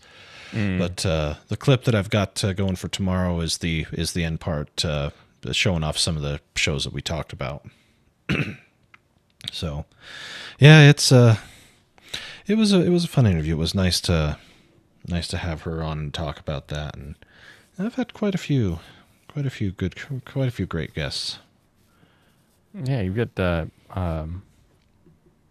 don't know what it is. You constantly find people that you wouldn't think would want to talk about anime to come on and talk about anime. I remember the first interview you had like that was Andrew. I was like, Oh yeah, Legal Mindset. Yeah, Mindset? It's going to be talking anime? I mean, he's in Korea, but I've never heard him say anything remotely anime related. it's amazing the different parts of people's personalities. For me, there's the computer side, there's the game side, the tech geek nerd ish, but I also have my extremely deep love of Star Trek, and I've been absolutely crushed what's happened with it. And same thing with Star Wars. Star Wars hurts, but it's not quite, at least for me, it's not quite to that same level as what Star Trek has been. And it's because of how much more Star Trek there was, and how much of it I have seen, and how much that show meant to people like my grandfather. He bought a color TV specifically so he could watch Star Trek in color back in the 60s. Yeah. Well, and I think Star Wars already had that initial gut punch of the prequels. So you were like, yeah, new Star Wars is going to kind of suck. So you were ready for it. You already had a bit of that. Yeah, well, when I initially heard that, at least at that point, they were still clicking on most of their cylinders pretty well. When you think of Disney, especially during the mid part and everything, you think of the princesses through their animation, but at least with the stories, they're good stories. They weren't trash. They respected what they were doing. Their live action stuff, mostly campy, but they turned the corner with that in the 2000s, with Pirates of the Caribbean and all that. And then, the recent acquisition of Marvel and the whole start of the whole MCU before it became the MC joke. Mm-hmm. And, they were hitting. So initially, I thought it was good. And it was precisely because of how, as you said, how bad George had handled the prequels. And looking back on it now in comparison, the prequels are, filet mignon compared to rump roast that we're getting from Disney. And it's not even good rump roast. We're talking about rump roast that is spoiled and is rotting. Yeah. And they just I like keep the going toys to from the that. prequels. That's all I remember positively. Well, I remember I went and saw all three of them in the theaters the day they came out. I remember when The Phantom Menace came out. I recently watched it, but I skipped all the Jar Jar stuff, and I thought it was fine. It wasn't... There are still some things like with Jake Lloyd, he was given some cringe dialogue, and George, unfortunately for George Lucas, he might have the mind of a genius, but sometimes people that have that level of genius have a problem translating it or being able to figure out the rest of the people and what they'll enjoy or what they'll enjoy most. Mm-hmm. And it didn't help that all that he had around him with creating those were yes men. Whereas with the first two movies, he had his wife at the time who actually did a lot of the editing and got those films, at least the first film, into the shape that it was. Because my understanding is had Marcia not gone back and done some of the editing, or basically tell him no, hold him back from some of his more wild ideas, let's say, that would Yeah. it would have turned into a shit show. But instead we got, the classic that is, in the modern, our modern Iliad, basically. Right. Something like Homer's Odyssey, Shakespearean, something that potentially could be talked about for hundreds of years in the future, when our civilization's long dead and gone because of whatever, future civilization could point to that and say, hey, this was their height, this was their peak of creativeness. And then, going into Empire was the same deal, but at the same time, George didn't. He wrote, but he was more of a co-writer on Empire, and he had his mentor direct the movie, Sir Irving Kushner, and Right. that's why that movie was so much better. But for the third movie, the person, Marcia, was not part of it, and the one other producer that was on the first two movies was also gone, that would push back against George, and that's why the third movie has Ewoks and toys to sell, and that change of tone. The first movie struck I would say, a good balance between being serious and being campy. The second Does it get movie, too campy. I mean, it has some like one-liners, but yeah, it does, but it I works. I wouldn't even like think of it as campy, honestly. There But is definitely a when you get to the third one, it is. Like, yeah, the third one definitely was. But that second head movie, man. the second movie had it all.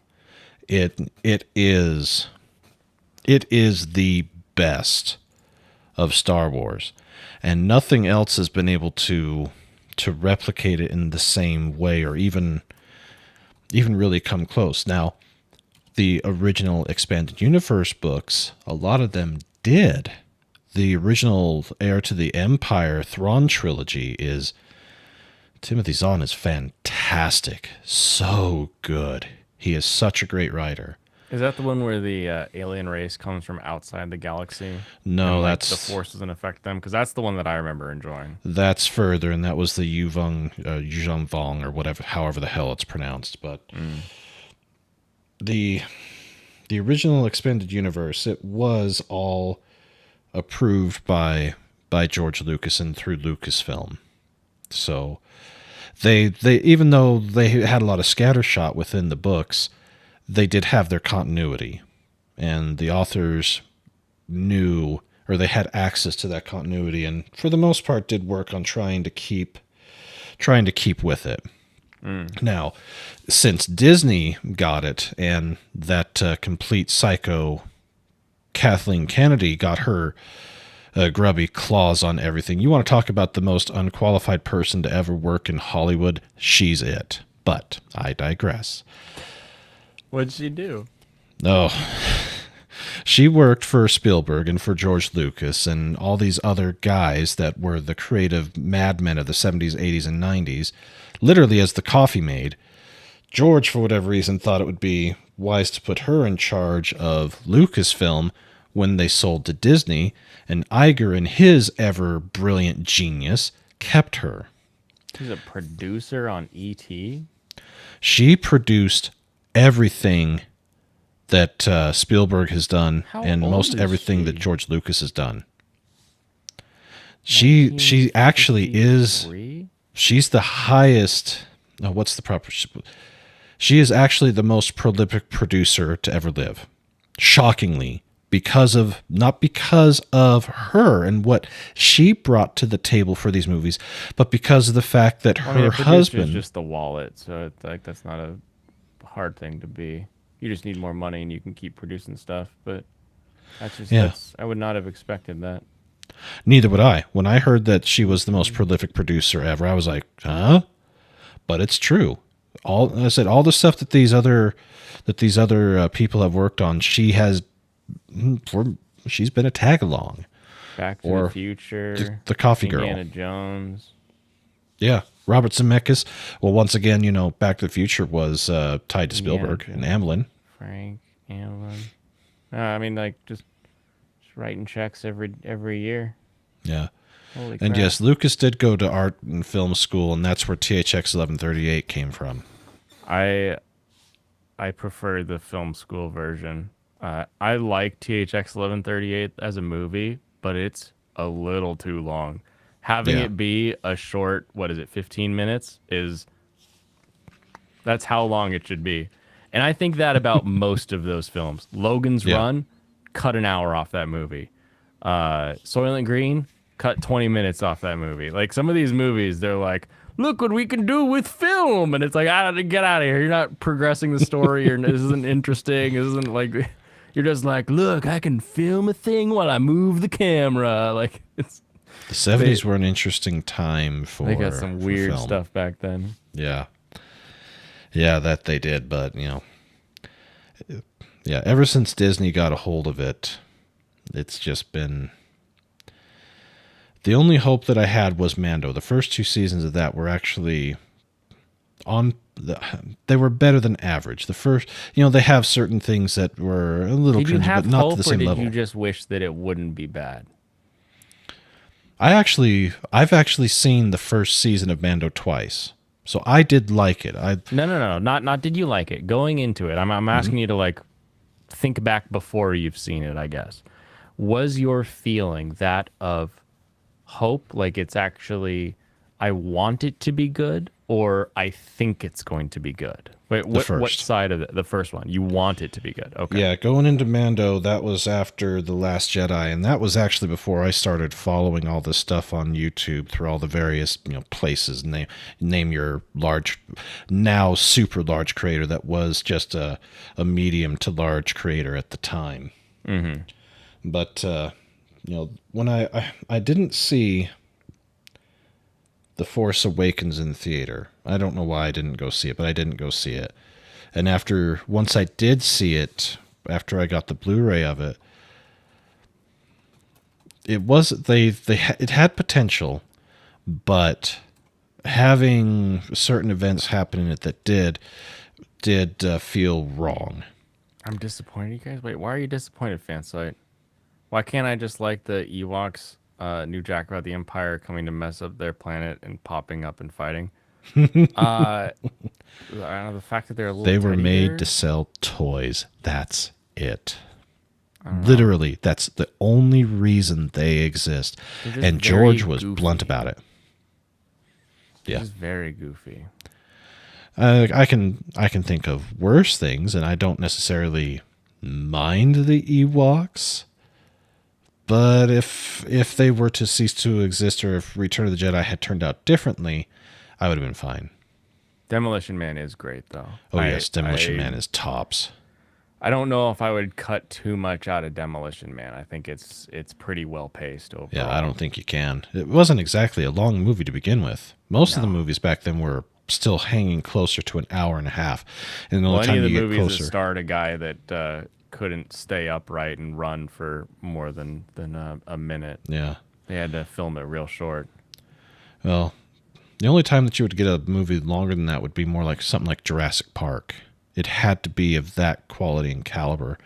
Whereas now, Oh, I mean, Space Odyssey, you got a huge ass movie. yeah, you're upwards. What's one of Avatar? 3 hours? Give me a break. No. And I'll say it here. I don't like Avatar. I still haven't seen Avatar 2, and I want to ask everybody, with all honesty, who really truly gives a flying shit about Avatar? I mean, in the same vein as people give a shit about Star Wars or Star Trek or anime or anything like that. I can't think of anybody that is that hardcore. Even Lofty just really likes the cinematic Oh, yeah. technology, right? Oh, yeah, Like, the cinematic tech is awesome. I never hear him praising the story. He'll say, "No, the story's fine. The story's good." But then he'll sit there and be like, "I felt like I was drowning." So even the one person I can think of that loved Avatar only really liked the tech of Avatar. Yeah, James Cameron did push it, but I've noticed that the older that all he of you saw Avatar through my eyes, you wouldn't have ever thought of it the next day. That is the worst movie for a colorblind person that you will ever see. That The wrong movie looks colors. like a big mishmash of moosh moosh. Like, it just, there's nothing happening, and you're like, okay, that thing glows. That's something I can kind of latch onto. But most of that movie is just this weird blurry all over the place, and it a just blurry doesn't. mess. Yeah. It's not Well, not great. I never saw Avatar in theaters, and I only saw it like 3 or 4 years Pretty later sure on I saw Blu-ray. it in IMAX. Like, I was young enough that it was like, yeah, we're gonna go to the IMAX, and it was just like, yeah, okay. Yeah.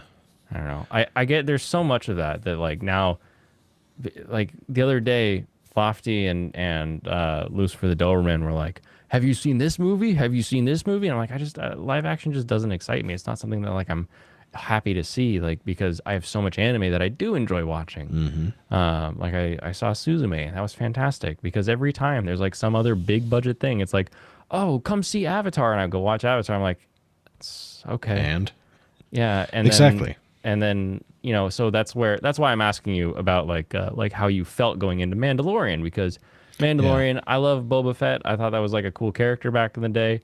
But The when I legend. hear a thing get announced, and you're like, oh, this thing's coming, I'm like, okay, so like I'm just gonna. that's the thing I'm not with a lot of excited for the- those kind of things anymore. Whereas like I'm excited when I read like a description of anime. I'm like, oh, I want to see that. Well, that's the thing with a lot of these characters is that there was so little of them. We could fill in our own legends, especially with Boba Fett. Prior to the show, he was probably as popular, if not more so, than Han Solo and possibly even maybe Luke. Precisely because he was that quintessential bad guy that just you could fill in your own stories with him. He was that blank slate. All you know about him is he's a bounty hunter and he's a Mandalorian. That's it. And he caught and took down Han Solo, of course, with the help of the Empire, but that's besides the point. He still did it. Yeah. So there was that air of mystique, and that's something that that tends to get lost with a lot of these properties these days. Is that air of mystique, keeping enough of it hidden to where you can let your own imagination run wild. But with that, and that's the thing that the Mandalorian had going for it with Din Djarin. He was very mysterious in a lot of ways, and he had a lot of the same mannerisms as Boba Fett, because it was supposed to be a Boba Fett show, but that was another shit show, Lucasfilm special KK fuck up basically. Yeah. But overall, with that first season, as I said, I watched the first season twice, and I liked where it was going. I liked most of it. There are certain characters that are stupid, but that's pretty standard. But the episode that did have Gina, and Gina was fine, but I liked that whole idea of going to this peaceful planet, trying to get away from everything, but having these raider bandits causing problems. But then, instead of just wiping them out like he could and would with either himself or with the Razor Crest, yeah, they had an AT-ST that they could power up and cause all sorts of havoc, and trying to figure out how to take that out when you don't have the tech on your side or have the firepower necessarily with you. Although if he was to get the Razor Crest, he could. But just trying to take out an AT-ST like they did was hella fun. Yeah. And going through that series, there were actual stakes. Those last two episodes, that was some of the best. That was Empire level Star Wars to me. Because they had those stakes. If they couldn't pull this off, they were dead.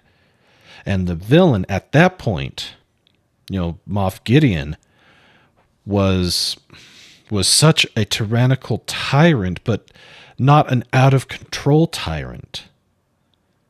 That he was deadly serious enough that he could do it. And having sacrifice there at the end with IG-11, IG-88, but it was good. And the second season, it was good, There were some things that I'd liked about it. It wasn't as good as the first season, but once again, they still had that same thing. They had very high stakes. They had an enemy that Din Djarin, as a Mandalorian, with all of his capabilities, could not handle. The only thing that can take down the Dark Troopers was a fully trained and in their prime Jedi Knight. And we got to see that with Luke. But because of how Lucasfilm, and to a broader extent how Disney is so anti-male, anti-male, anti-white male, anti-hero, they could not let that stand. So with the whole thing with Gina having been blown up, that really did mess with what Jon Favreau had planned. And those 2 seasons he was fully involved with, and he was clicking. He understood that, and that's because he is of the generation that saw Star Wars in theater. He said that's what I want to do. And if you look at his career and the stuff that he's done, it's been better than average compared to your other Hollywood directors, producers, writers. Well, the whole thing with Gina happens. The coup happens. You get all the delays. You have to rework what you were planning, because Gina's character, Cara Dune, was pretty central to what they were gonna do going forward.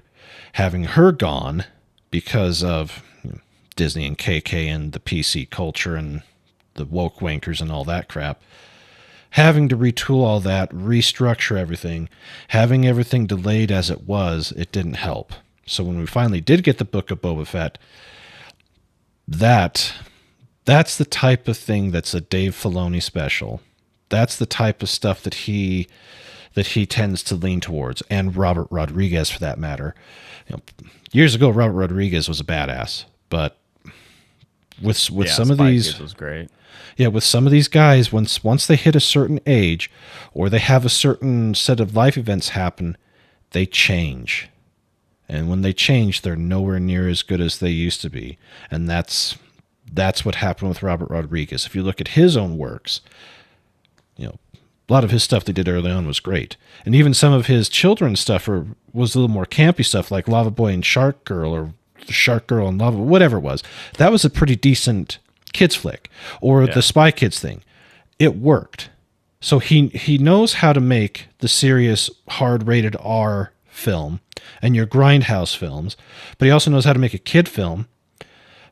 But when left unattended, they're just like George Lucas. They let their worst ideas come to fruition that just don't work in a Star Wars setting.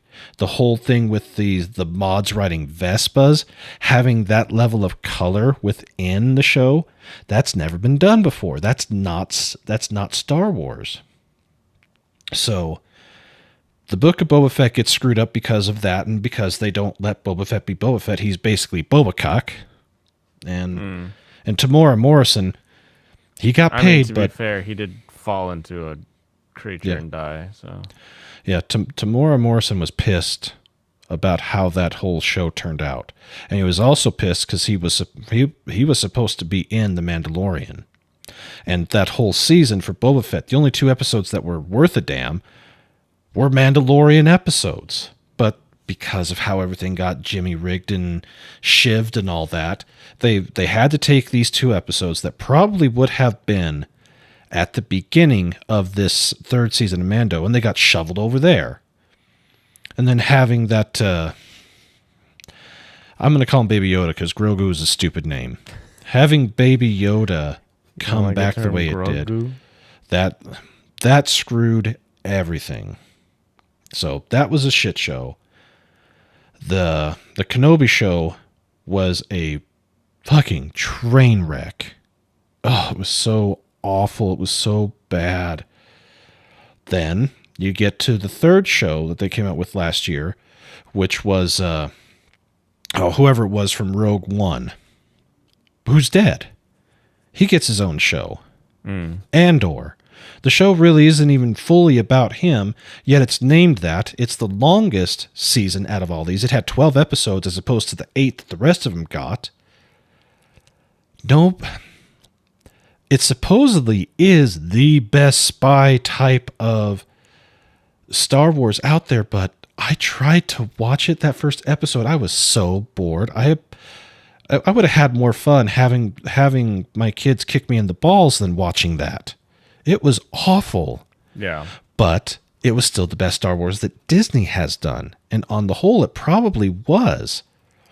But at the same time, why watch a show, even if it's a prequel show, about a character that you know is already dead? Well, that Oh, and I everything see else what that you're happened before, its ratings were terrible. It was terrible. Then we finally get to Mando. Back to Favreau's baby. And we see what happened with it. It was basically one shit show after another. His character that he created for himself to self-insert him into the Mando universe gets killed by the Praetorian Guard, the little bitches from the sequel trilogy shit. And to me, you know, the writing was on the wall long ago. But for anybody who was trying to be hopeful, trying to hold out that, you know, Favreau could pull something, at least, you know, still eventually leads to the sequel trilogy, which sucks, but until they actually do get to that point, tell great stories prior to then. This season was basically not only the nut shot, it was the full taking of them and sticking them down your throat. It wasn't good. It was awful. I don't know. Is So Favreau really bad. that great? So and that makes me sad because as I said, Star Wars is a love of mine, but it's not my big love. Star Trek out of a Western canon is by far my favorite. But there's a lot of people that I pal around with and that I mod for that run Star Wars channels, and this has been hard. It's been harder on them because they have been so upbeat and positive, or they try to run the upbeat positive Star Wars channel. But with as abused as Disney has been with Lucasfilm, and then of course within Lucasfilm itself with KK and all of her butt monkeys and all the yes men that get their stupid shit approved, it's been devastating to see. So yeah, I just hope that all of the creatives that do make manga and anime, that we never have this level of problem crop up with them. And I know that with, you know, manga and anime, with it becoming more popular here in the West, that they're getting more and more pushback for censorship on things that they never used to have to think about censoring. That I sucks. think that anytime you have a group of things, that you get the bigger ones that always get more sanitized and turn into a more everybody can see it thing. But the beauty of the manga and anime is that where in the West we had to realize that, oh, some dude who used to write for Marvel can write his own comic book. Why don't we just do that? Japan's been doing that for 50 years. So they're way ahead of us when it comes to letting the people who make and enjoy the content be separate from that sterilized upper echelon. But you still get it. And you still get that same sort of whatever the term is, where it's like, I like you, so you get hired.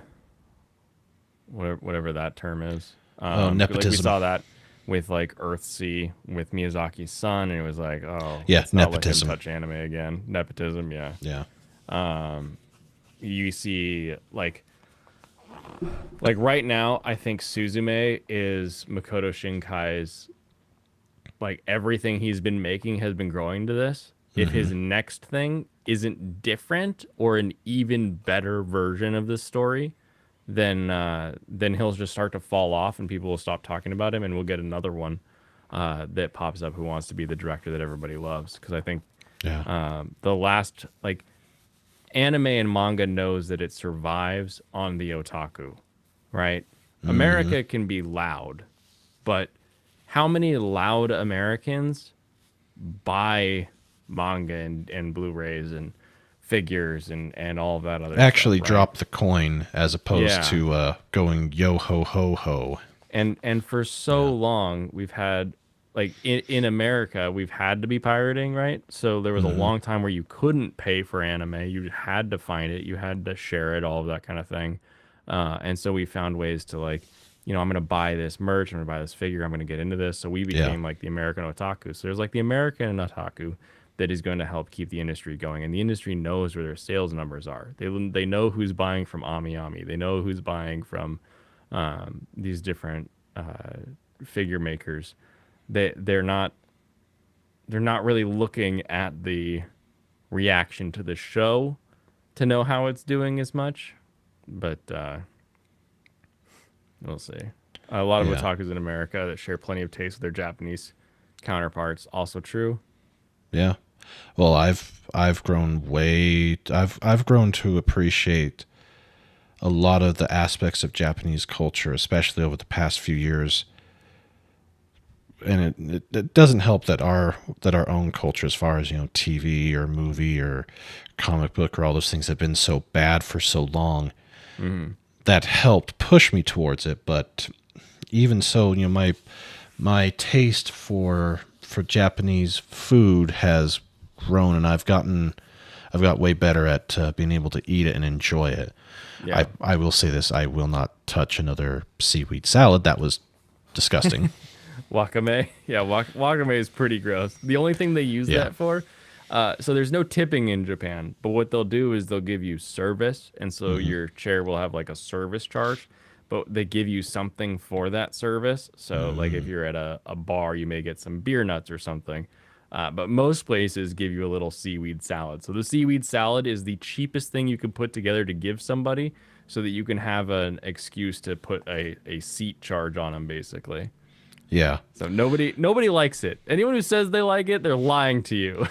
It was a texture thing, although I will say this: the place that I got it from, the restaurant's called Hakudo or Hakido. Yeah, Hakido.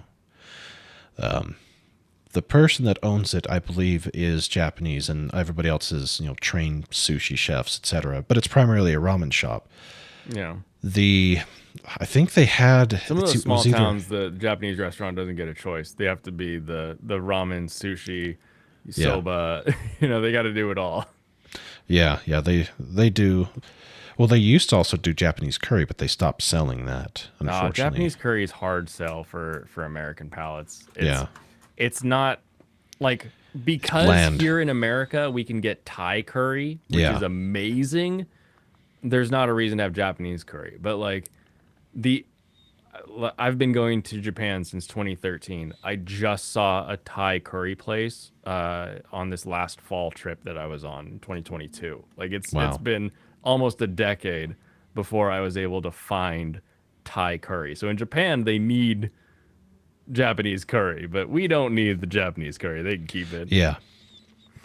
But yeah, let's see. Yeah, I'd gone there. I typically always order the spicy tuna and the spicy salmon sushi. The way they do it is really good. Plus they give me a side of the spicy mayo, and it's perfect for me. I really, really like it. Yeah. Anyways, they had Demon Slayer, the Entertainment District arc, playing. Oh yeah, you were saying that on the TV. Yeah, and the guy that was getting me the sushi, we started talking about Demon Slayer and how awesome it was, and all those other things. He gave me the seaweed salad to try, and the cucumbers were great. The actual salad was good. The seaweed was slimy. Ish, you know, it's seaweed, and if it's not dried and used like with sushi rolls, it doesn't work. At least I don't think it does. But they had, I was either like a chicken salad or a tuna salad that was on top of it that was delicious. It was really good. Had they served me a bowl of just that, I would have been all over it. It was really delicious. But Yeah. any more when I go there, I get the two rolls. And then I either do either a pork or chicken rice bowl that's really delicious, or I do just a base miso ramen. Oh, there you go. Yeah, and it's really good. It's not cheap, you know, by the time it's all said and done, it's running me $30. Yep. But it's most delicious, and I've been doing about every other week now for about the past 3 months or so, and I just love sushi. It really is, or at least that's good. There's some other stuff with sushi, like I can't do crab, I can't do lobster. Depends on where you are and what it is. Like Yeah. some like crab sushi, like that's actual like raw crab. The like crab is a tasteless creature unless you boil it. Like once you boil it or you get like Dungeness, like most people are using like a snow crab or like a hairy crab. And those crabs, like, you might as well be eating plain Jello. Like, there's just nothing to it. Yeah, I've never liked. I've always been very picky about my seafood. Like the whole idea of cooking the lobster, or cooking the crab that minutes ago was alive. I've never been good with that. I can't do it. Huh. But I like shrimp. I love shrimp. Used to grab the crabs, because my dad was allergic to the organ meat on the crabs, and so we would take them out back, smash them on a rock, and break them in half, and then you'd rinse out the center shell, and then you'd drop the legs in to boil them. But yeah, they'd be like clawing at you while you smash them on a rock like a caveman. And you see, I couldn't do that. Yeah, That's shucking oysters off the beach, sucking them down while they're still alive. I can't do oysters either. A little bit of ocean brine for the salt. Yeah, that sounds awful. It's so good. I love it. And that's probably the it's difference so there. Is funny. I wasn't born in a place that's near the ocean. Had I been, Yeah. I probably could tolerate it better. But being more inland, I can do fish, I can do shrimp, and I can do sushi. The tuna or the salmon. Although I will say Salmon is much better in America. Yeah. Even Atlantic salmon is better over here. I prefer Pacific salmon just because we get the Alaskan salmon. Yeah. But Japan, they're so focused on like tuna and like scallops that their salmon comes all the way from our shores. So our salmon tastes better because it's right out there. So we just grab it and pull it in. See, I do like scallops, but I don't think I could try them raw. That doesn't sound. I don't think that would work right. But I do. They're pretty good. I will say that with scallops, I definitely prefer. What I do is I mix up miso paste with some soy sauce, and I cover the top, and then I torch them so that they get a crisp on the top, but they're still like raw on the inside. That's the best way, is a miso crusted scallop. But yeah, just raw in sushi is pretty dang good. But I love. Well, we do have, besides the one place that I mentioned, we do have another Japanese hibachi place. Oh, DR and Fanside are just jealous that I can tell the temperature with my dick. Well, that's just nasty. But with all the mercury, that's entirely possible. But when it goes to... You don't get that much mercury. When it goes to scallops, I really like it as part of a hibachi meal, and I also really like it like from there's a seafood dish that's served at Olive Garden that's shrimp and scallops, and that's in an Alfredo base, and I really like them, even though I know what they were. I can tolerate them as they were, but when it goes to shrimp, they have to be everything. Crawfish boil? No. Oh, okay. No, having to take apart the food item, like like the crawfish or the whole shrimp. I can't do that. I got to have the shrimp deveined and down to basically just its main body. Yeah. I can't do that. So like the whole crab or the lobster, I can't pick one of those and smash it on a rock or do all that stuff or drop it in while it's still alive or have it cooked in the back and then brought to me. If I have to work to get to my meat, I'm not doing it. What if you're sitting in the garage plucking ducks so that you can have a roast later that evening? See, I won't. I've never hunted duck. I've tasted duck and it wasn't very good. It's not my thing. So on the hunting side, suck, that's for sure. If I had to, I would. But until I would say until that point of a complete civilization collapse, I'll just go get my cow. Okay. But if I had to, I could hunt duck. I don't really like duck though. I could There's do better that if birds I than absolutely duck, had to. But we can take the ducks, we could throw them in the water, and we can get crabs.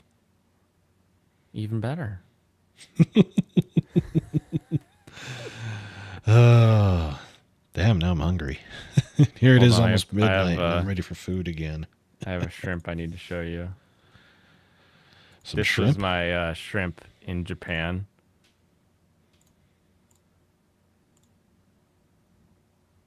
Oh my word! They just deep fry the whole thing. Focus. There you go.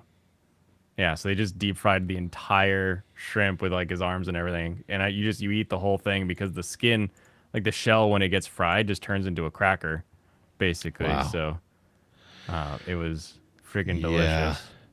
But you You just see- go, "Hump," you just eat the whole thing. You don't have to work at it. You don't have to pull anything out. You just eat it.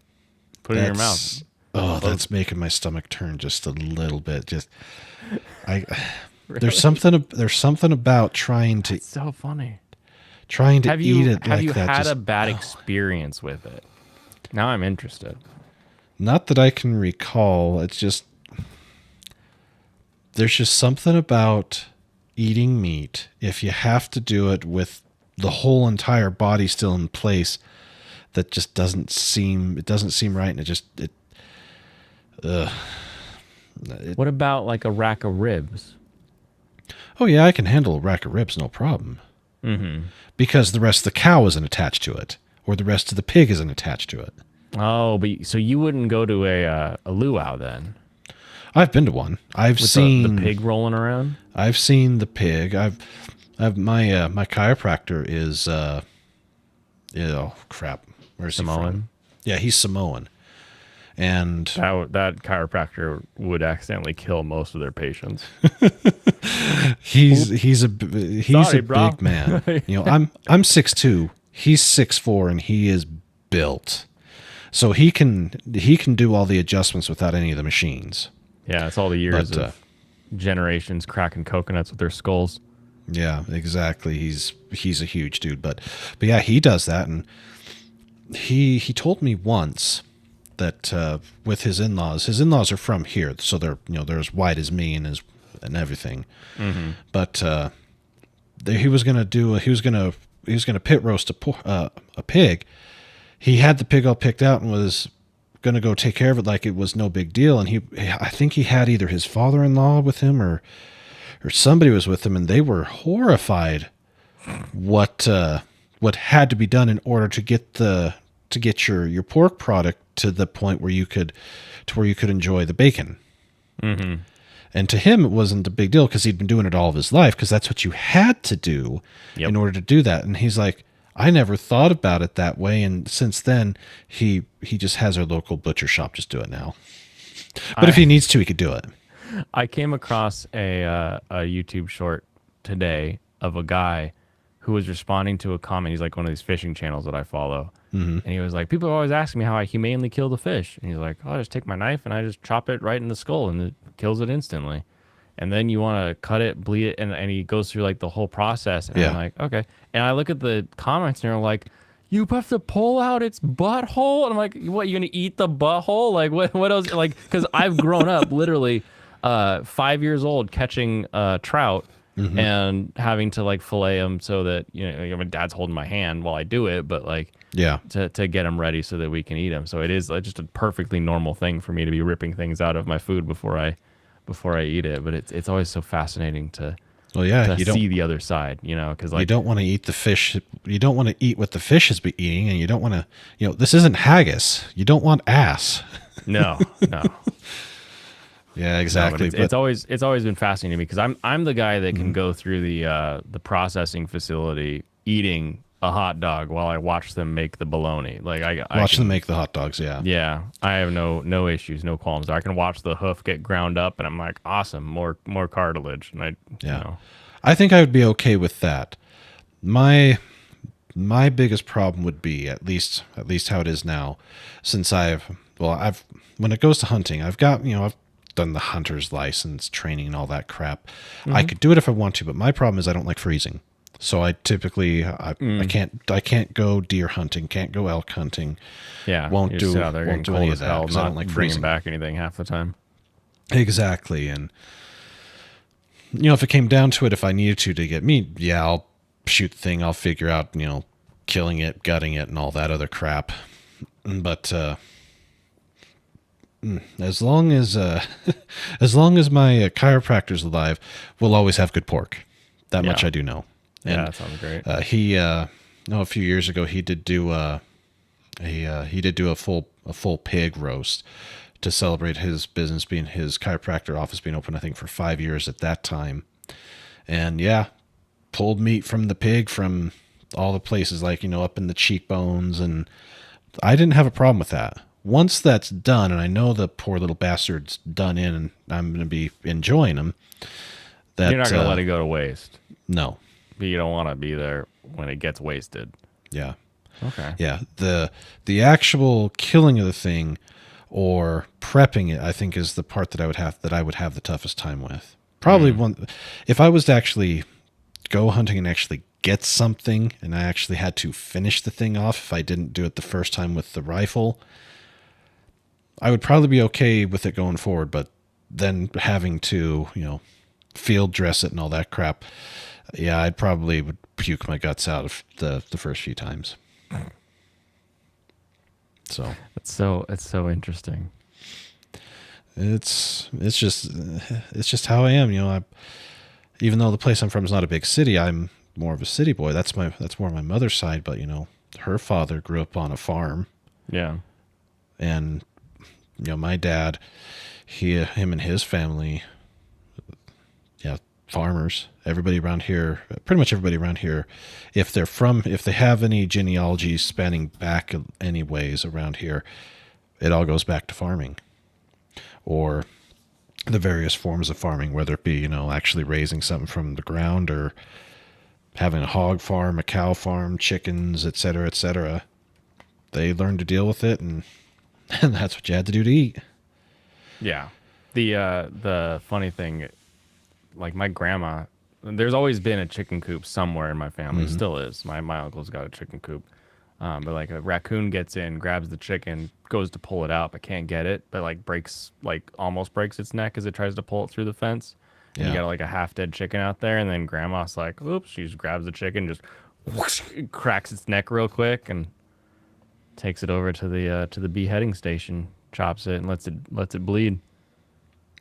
Yeah. Well, what else are you When gonna I do? tell Let the thing people suffer? I'm from the Seattle area, I don't think they think of what I grew up doing. You have a very different picture when you see Kim Jong-un hairstyle, glasses wearing anime weak goatee nerd on the internet, and the actual things I grew up doing as a kid to just go through about my life. Well, Seattle area does have rural areas, so Oh yeah, but like it's the best when it comes to people just assuming different things about Yeah. me. yeah, exactly. It's yeah. If things came to worse, I could probably do it, but as I said, I don't know how I would handle it until I'm actually forced to do it. So Yeah. we'll see. And nobody ever does. You may do it just fine because you're like, oh, okay, I got to do this. Yeah, it's either that or starve. Yeah, I'll.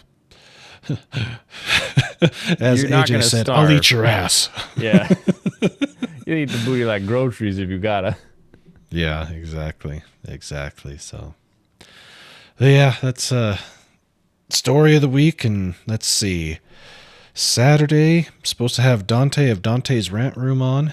Oh, there you go. Yeah, that'll be interesting. He's an interesting fellow. If you ever get a chance to check out his channel, most of the stuff that he does is primarily on censorship, and if when you have time to throw videos like that together, you can get some excellent results, and he's obviously got the time to do it.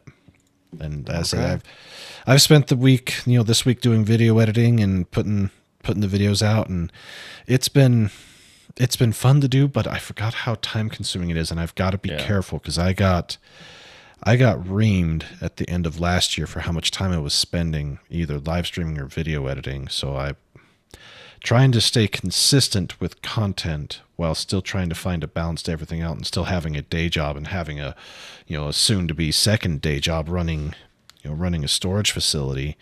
Yeah. It's gonna be interesting. This Dante has the thumbnail game of 2015 YouTube. It's all cleavage and big text. I think Jemmy, you might have room for another Dante in your life. Yeah. I do like the videos that he puts out, and he's even got Mega Man with boobs. How do you even have Mega Man with boobs? It's funny, when I think of Mega Man and Mega Man Battle Network, they're trying to censor the crap out of that, and I'm like, why? Are they?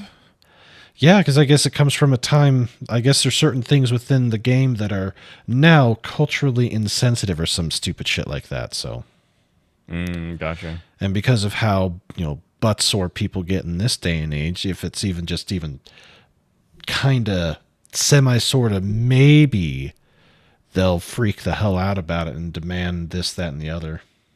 So, yeah.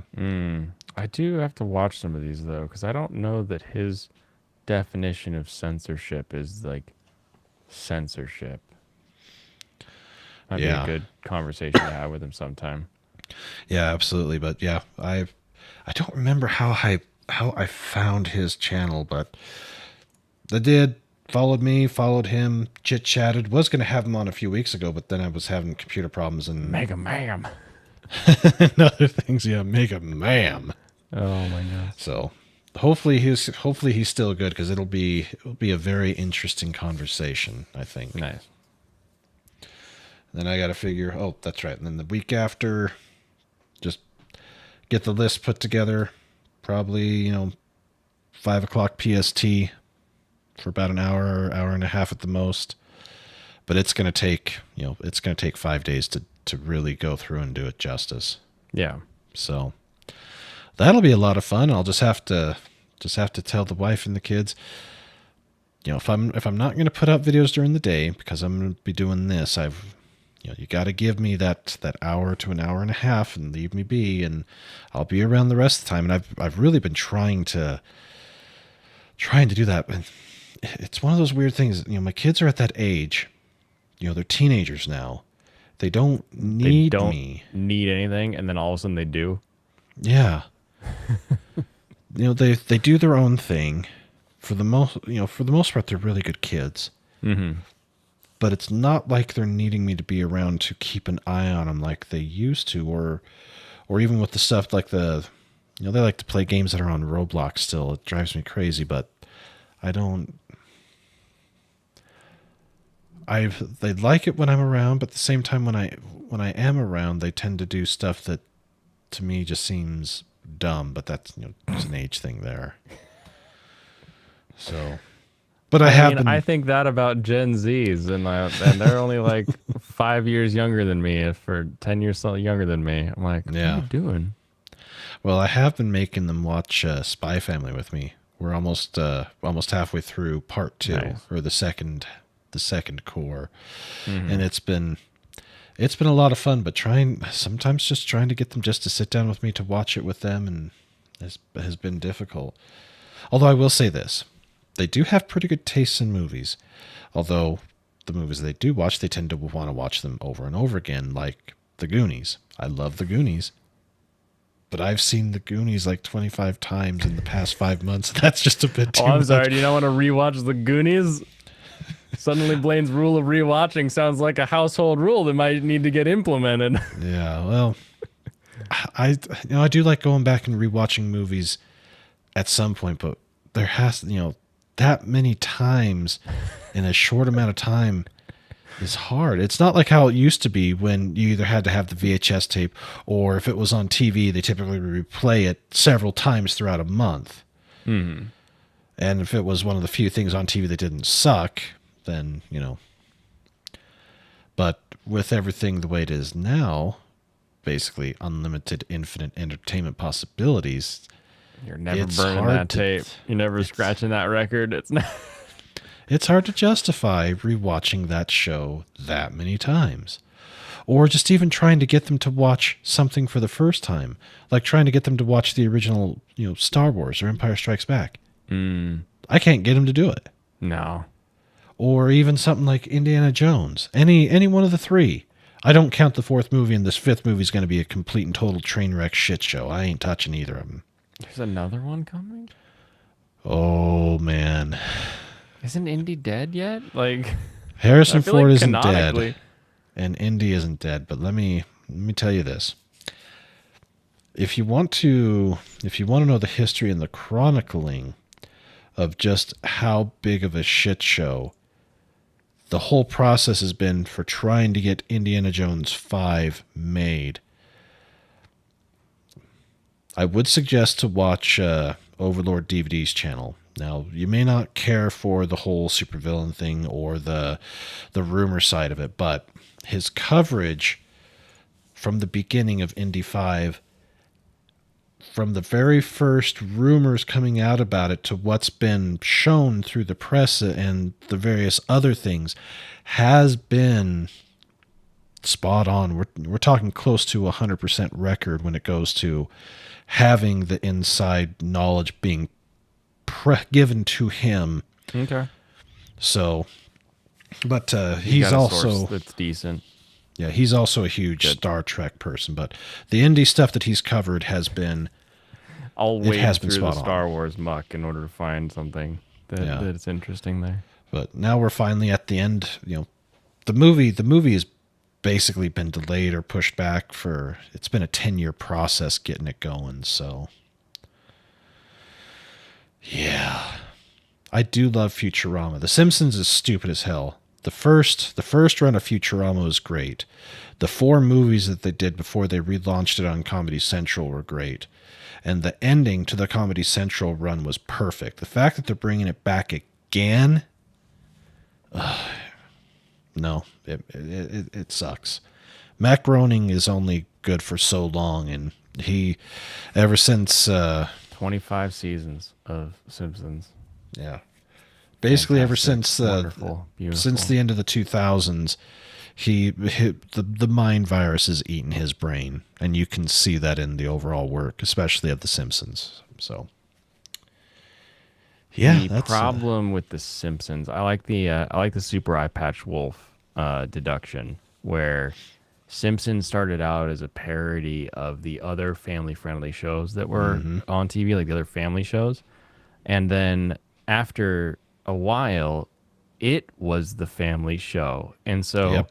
there's a transition point where it becomes a parody of itself. And that's where you get people that feel like they aren't them anymore. So like where you used to have Homer, Family Man, doing his thing, and we were sticking them into interesting parodies of other works or having really good multi-layered comedy, we started parodying the multi-layered comedy. And when you parody multi-layered comedy, sometimes you get less layers to the comedy, and it's not as interesting of a joke. And so I think it's 25 for me. I'd have to look that up again. 2021? yeah. Maybe it's season 21. I know that mine is a few years later than some people. I think some of those initial transition seasons were still really good. I have some good memories of those. But then after a while, then it becomes kind of bunk. But Well, it's like, interesting. Simpsons teaches you so much. Simpsons teaches Yeah. you that Oh, and the you can predictions. keep your balls on ice. That's what it teaches you. That and the predictions of so many of them have come true. It's Those are funny. Yeah. yeah. I will say this: if it was a parody of everything else that was on TV at the time, pretty much everything else that was on at the time that it started, so 88, 89, 90, was off the air by 97, 98, 99. Yeah. And that's when that happened, that's when they started having their fall off. Or it just wasn't the same. It just wasn't the same level of quality. Yeah. So, Well, it was also a good gateway. Like we would watch The Simpsons, and the episode would be like a parody of The Godfather. My parents would be like, "Oh, you guys haven't seen Godfather yet. Then they make us watch The Godfather. So then all the jokes were even funnier because we now knew the source material of it. So there's a lot of that came out of The Simpsons. And a lot of it where it's like I prefer the Simpsons version of The Shining, of The Raven. I there's something about how they were able to make a parody that was still serious and had the same like morals and lessons as the original, but it was kind of goofy. It was very, very clever. Maybe it's when Conan left. Maybe that's why it went downhill. Yeah. Yeah, when Conan was there, it was pretty funny. And I remember, when was it they did a retrospective? They had actually talked to him about it, and he went through the process of building a joke or telling a joke. And the one that he used was, the angry Scotsman that works at the school. Yeah, the groundskeeper Willie.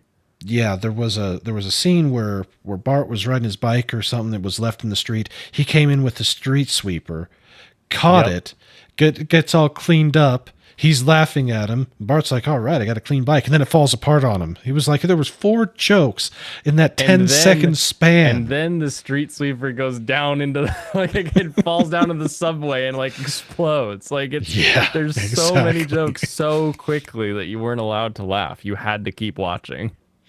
Exactly. Those early years were just, they were fantastic. But yeah, once all the shows that it was parodying were gone, that's when, the very end of the 90s into the 2000s, it started to have its fall off. They would still do some fun stuff here and there, but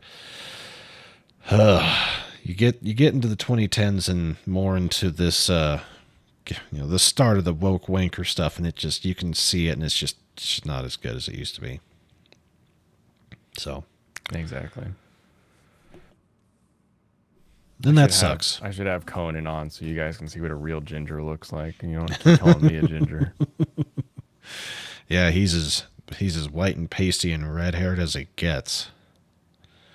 I feel like that was one of his jokes like a couple of years ago. He was like, my wife asked me if I wanted to do a 23andMe, and I looked at her and I said, why?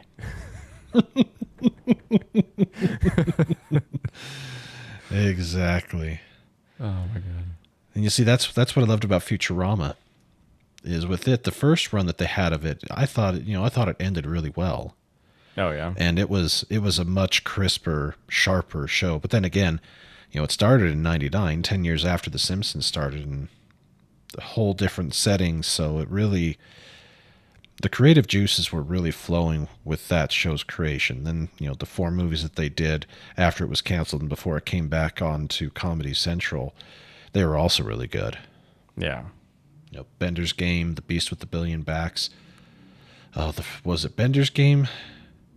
Yeah, the one where Bender got the formula to be able to time travel, and when he does that, he starts stealing all sorts of shit.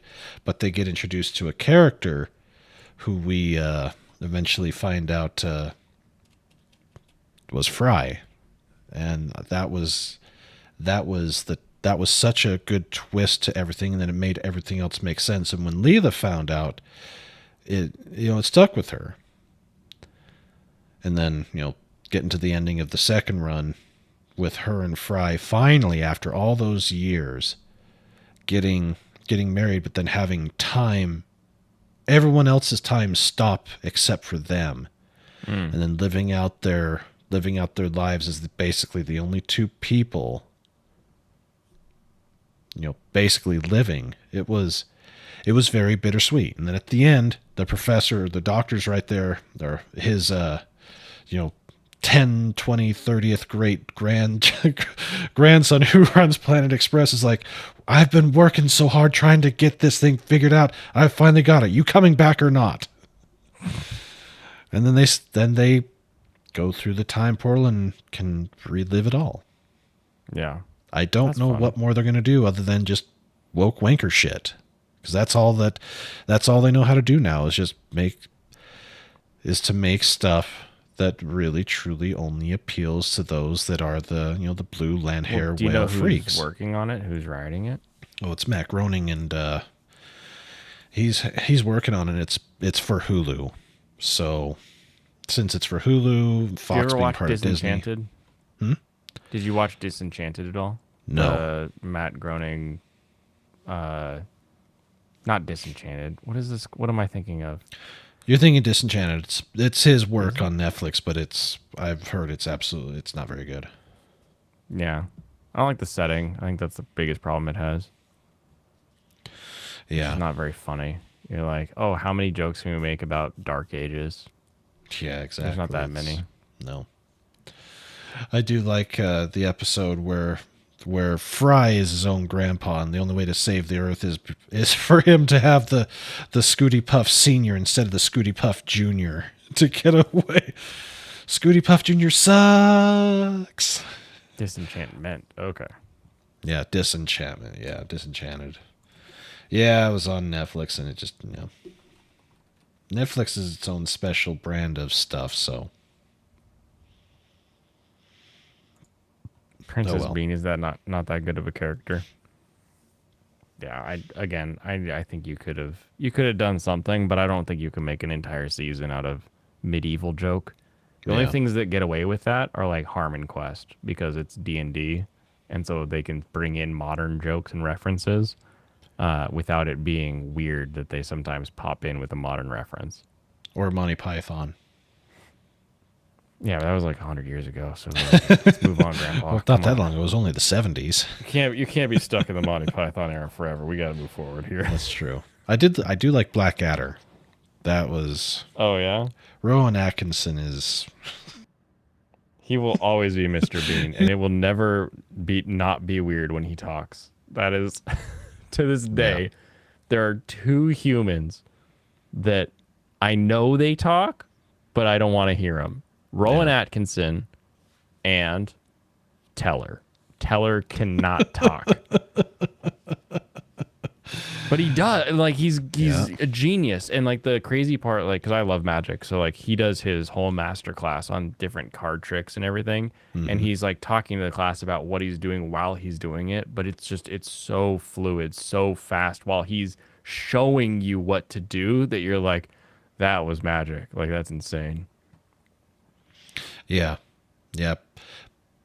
Let's see. Pendulette and Teller's, it's Ronald Teller, I think. Ronald Teller. Yeah. Teller, he is they're both amazing at what they do. I saw that when I was in Vegas. It's the Although second time I've seen the Pendulette can show. be he can be a bit of a Raymond dick. So, Teller. That's what it is. yeah. Of course he can. Everyone can be a dick. But he takes it to another level and enjoys it. Not everybody enjoys being a dick. He does. Oh, I see what you're saying. Yeah, so it is late. It's almost 12:30, so Alrighty. time for me to check out. So thanks for having me on, and yeah, You got another clip popping tomorrow, or just your Saturday show coming next? I've got the last part of my interview with Isekai Recruiter Truck-kun, also known as Red Shirt Academy and Mortuary. Can you chopstick? We were talking about this earlier in the stream. Not like that. Okay. So See you that can use chopsticks to feed yourself? I can, but what I have to do is the bottom one, I have to put it up against my right ring finger and press against it with my thumb, and then see, I can't do that. The This bottom, how you have it going over your finger, I have to Yeah. have it against my finger as if it was my finger. Oh, weird. Hold on. What are you like this? More so like that, yes. And then I have to Whoa. use my top two fingers along with my thumb to run the top chopstick in order to get it to work. Like this. Closer to that, yes. Interesting. So this is like a modified teeter-totter you're using. Yeah. I like the you grab your top one like you're gonna write with it, like with your finger going down the whole length, and that gives you more. Like, I guess I can do this. You're using your middle finger instead of your ring finger, and that gives you. I can go on this side, I can go on that side, I can go straight middle. I've tried to use my middle finger to hold the bottom one, but I don't have good enough motor control with my top finger to be able to do it. I have to use Interesting. both of my top two fingers to do that. Well, Lucifer is missing an index finger, and he can do it, so we don't have excuses. Yeah, I've got it coming out at 8:05 Mountain, and then the last highlight clip from Nina at 10:05 the Mountain Awesome. Time. So Awesome. We'll keep an eye out for it. Thanks for joining. Thanks Yeah, for thank pinging. you. Bloodborne's a loud game sometimes. I can't hear the notification that someone has entered the room. yeah, it looks like a good game, but not on the PC, and it's not emulation friendly yet. So no stream for me. Nope. Next time I'll probably play Moemon, where they turn all the Pokemon into Moe characters, but we'll see. I was That a sounds little funny. concerned, but then I looked at some of the art and I was like, this is some damn good pixel art. I might have to actually play this game. Yeah. Alrighty, Blaine. You have yourself a good night, and we'll see everyone here at a later time. Have a good night, everybody. All right, see ya. See ya. Why are they rebooting Futurama besides money? Well, the reason they're rebooting Futurama is because Matt Groening wants to do something. Even if Matt Groening doesn't need money, he wants to do something else. But the last time he did something else that was new IP was Disenchantment, wasn't it? Like, there hasn't been another new thing that he's done since then. And that was pretty universally a flop. So I think the idea of Hulu, which would be what, Disney, giving him cash to make another show after seeing what his last I Can Do a thing, they're going to be like, all right, no. We're going to give you this money, but you're going to use a previous IP that worked, Futurama, so that we know we're going to get a return on it. And if you can make Futurama funny for a modern audience in a new way that is unique and everybody loves it, then you might be able to get like a new show if you want to do a new show. That would be my guess, would just be the recency of his new IP flopping would be why they're redoing one and not just having another new thing that he wants to come up with. Oh. But it's the Anno problem. It's the Anno problem. You have to be desperate to make good art. Like, you have to be in a place where you need this to work. You can't just be in a place where you can be like, hey, I'll give this a shot. I have this fun idea. This might be kind of fun. Like, we're going to see that you don't really care about it. You have to need this thing to work so bad to feed yourself, your family, your dog, whatever motivates you. You need to have that desperation and that itch. And when people get too big, they lose that itch, that desperation, that need to create something that is truly quality, to listen to the people around them, to bounce jokes off, to really improve it, honestly. Disney made a similar offer to the guys that made Treasure Planet. They had to make other films before they could do their pet project. Makes sense. At least it's not HBO Max where children or teen animation goes to die after. That's true. All right, everybody. I am going to also call it. Tomorrow we have our Fun Time Friday. I have a pretty busy day planned tomorrow, so I intend to be here at 7 p.m. However, we'll see. But we will tomorrow night be doing a Fun Time Friday where we all get together, we all talk, we all have fun, and we enjoy some company with some fellow weebs, some fellow otaku. DM me if you want the link and you want to jump on. Right now, we're still on YouTube, Twitch, Kick, and Rumble.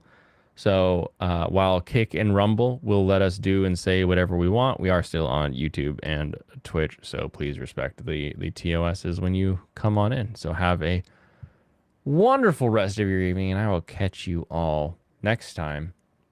Kampai.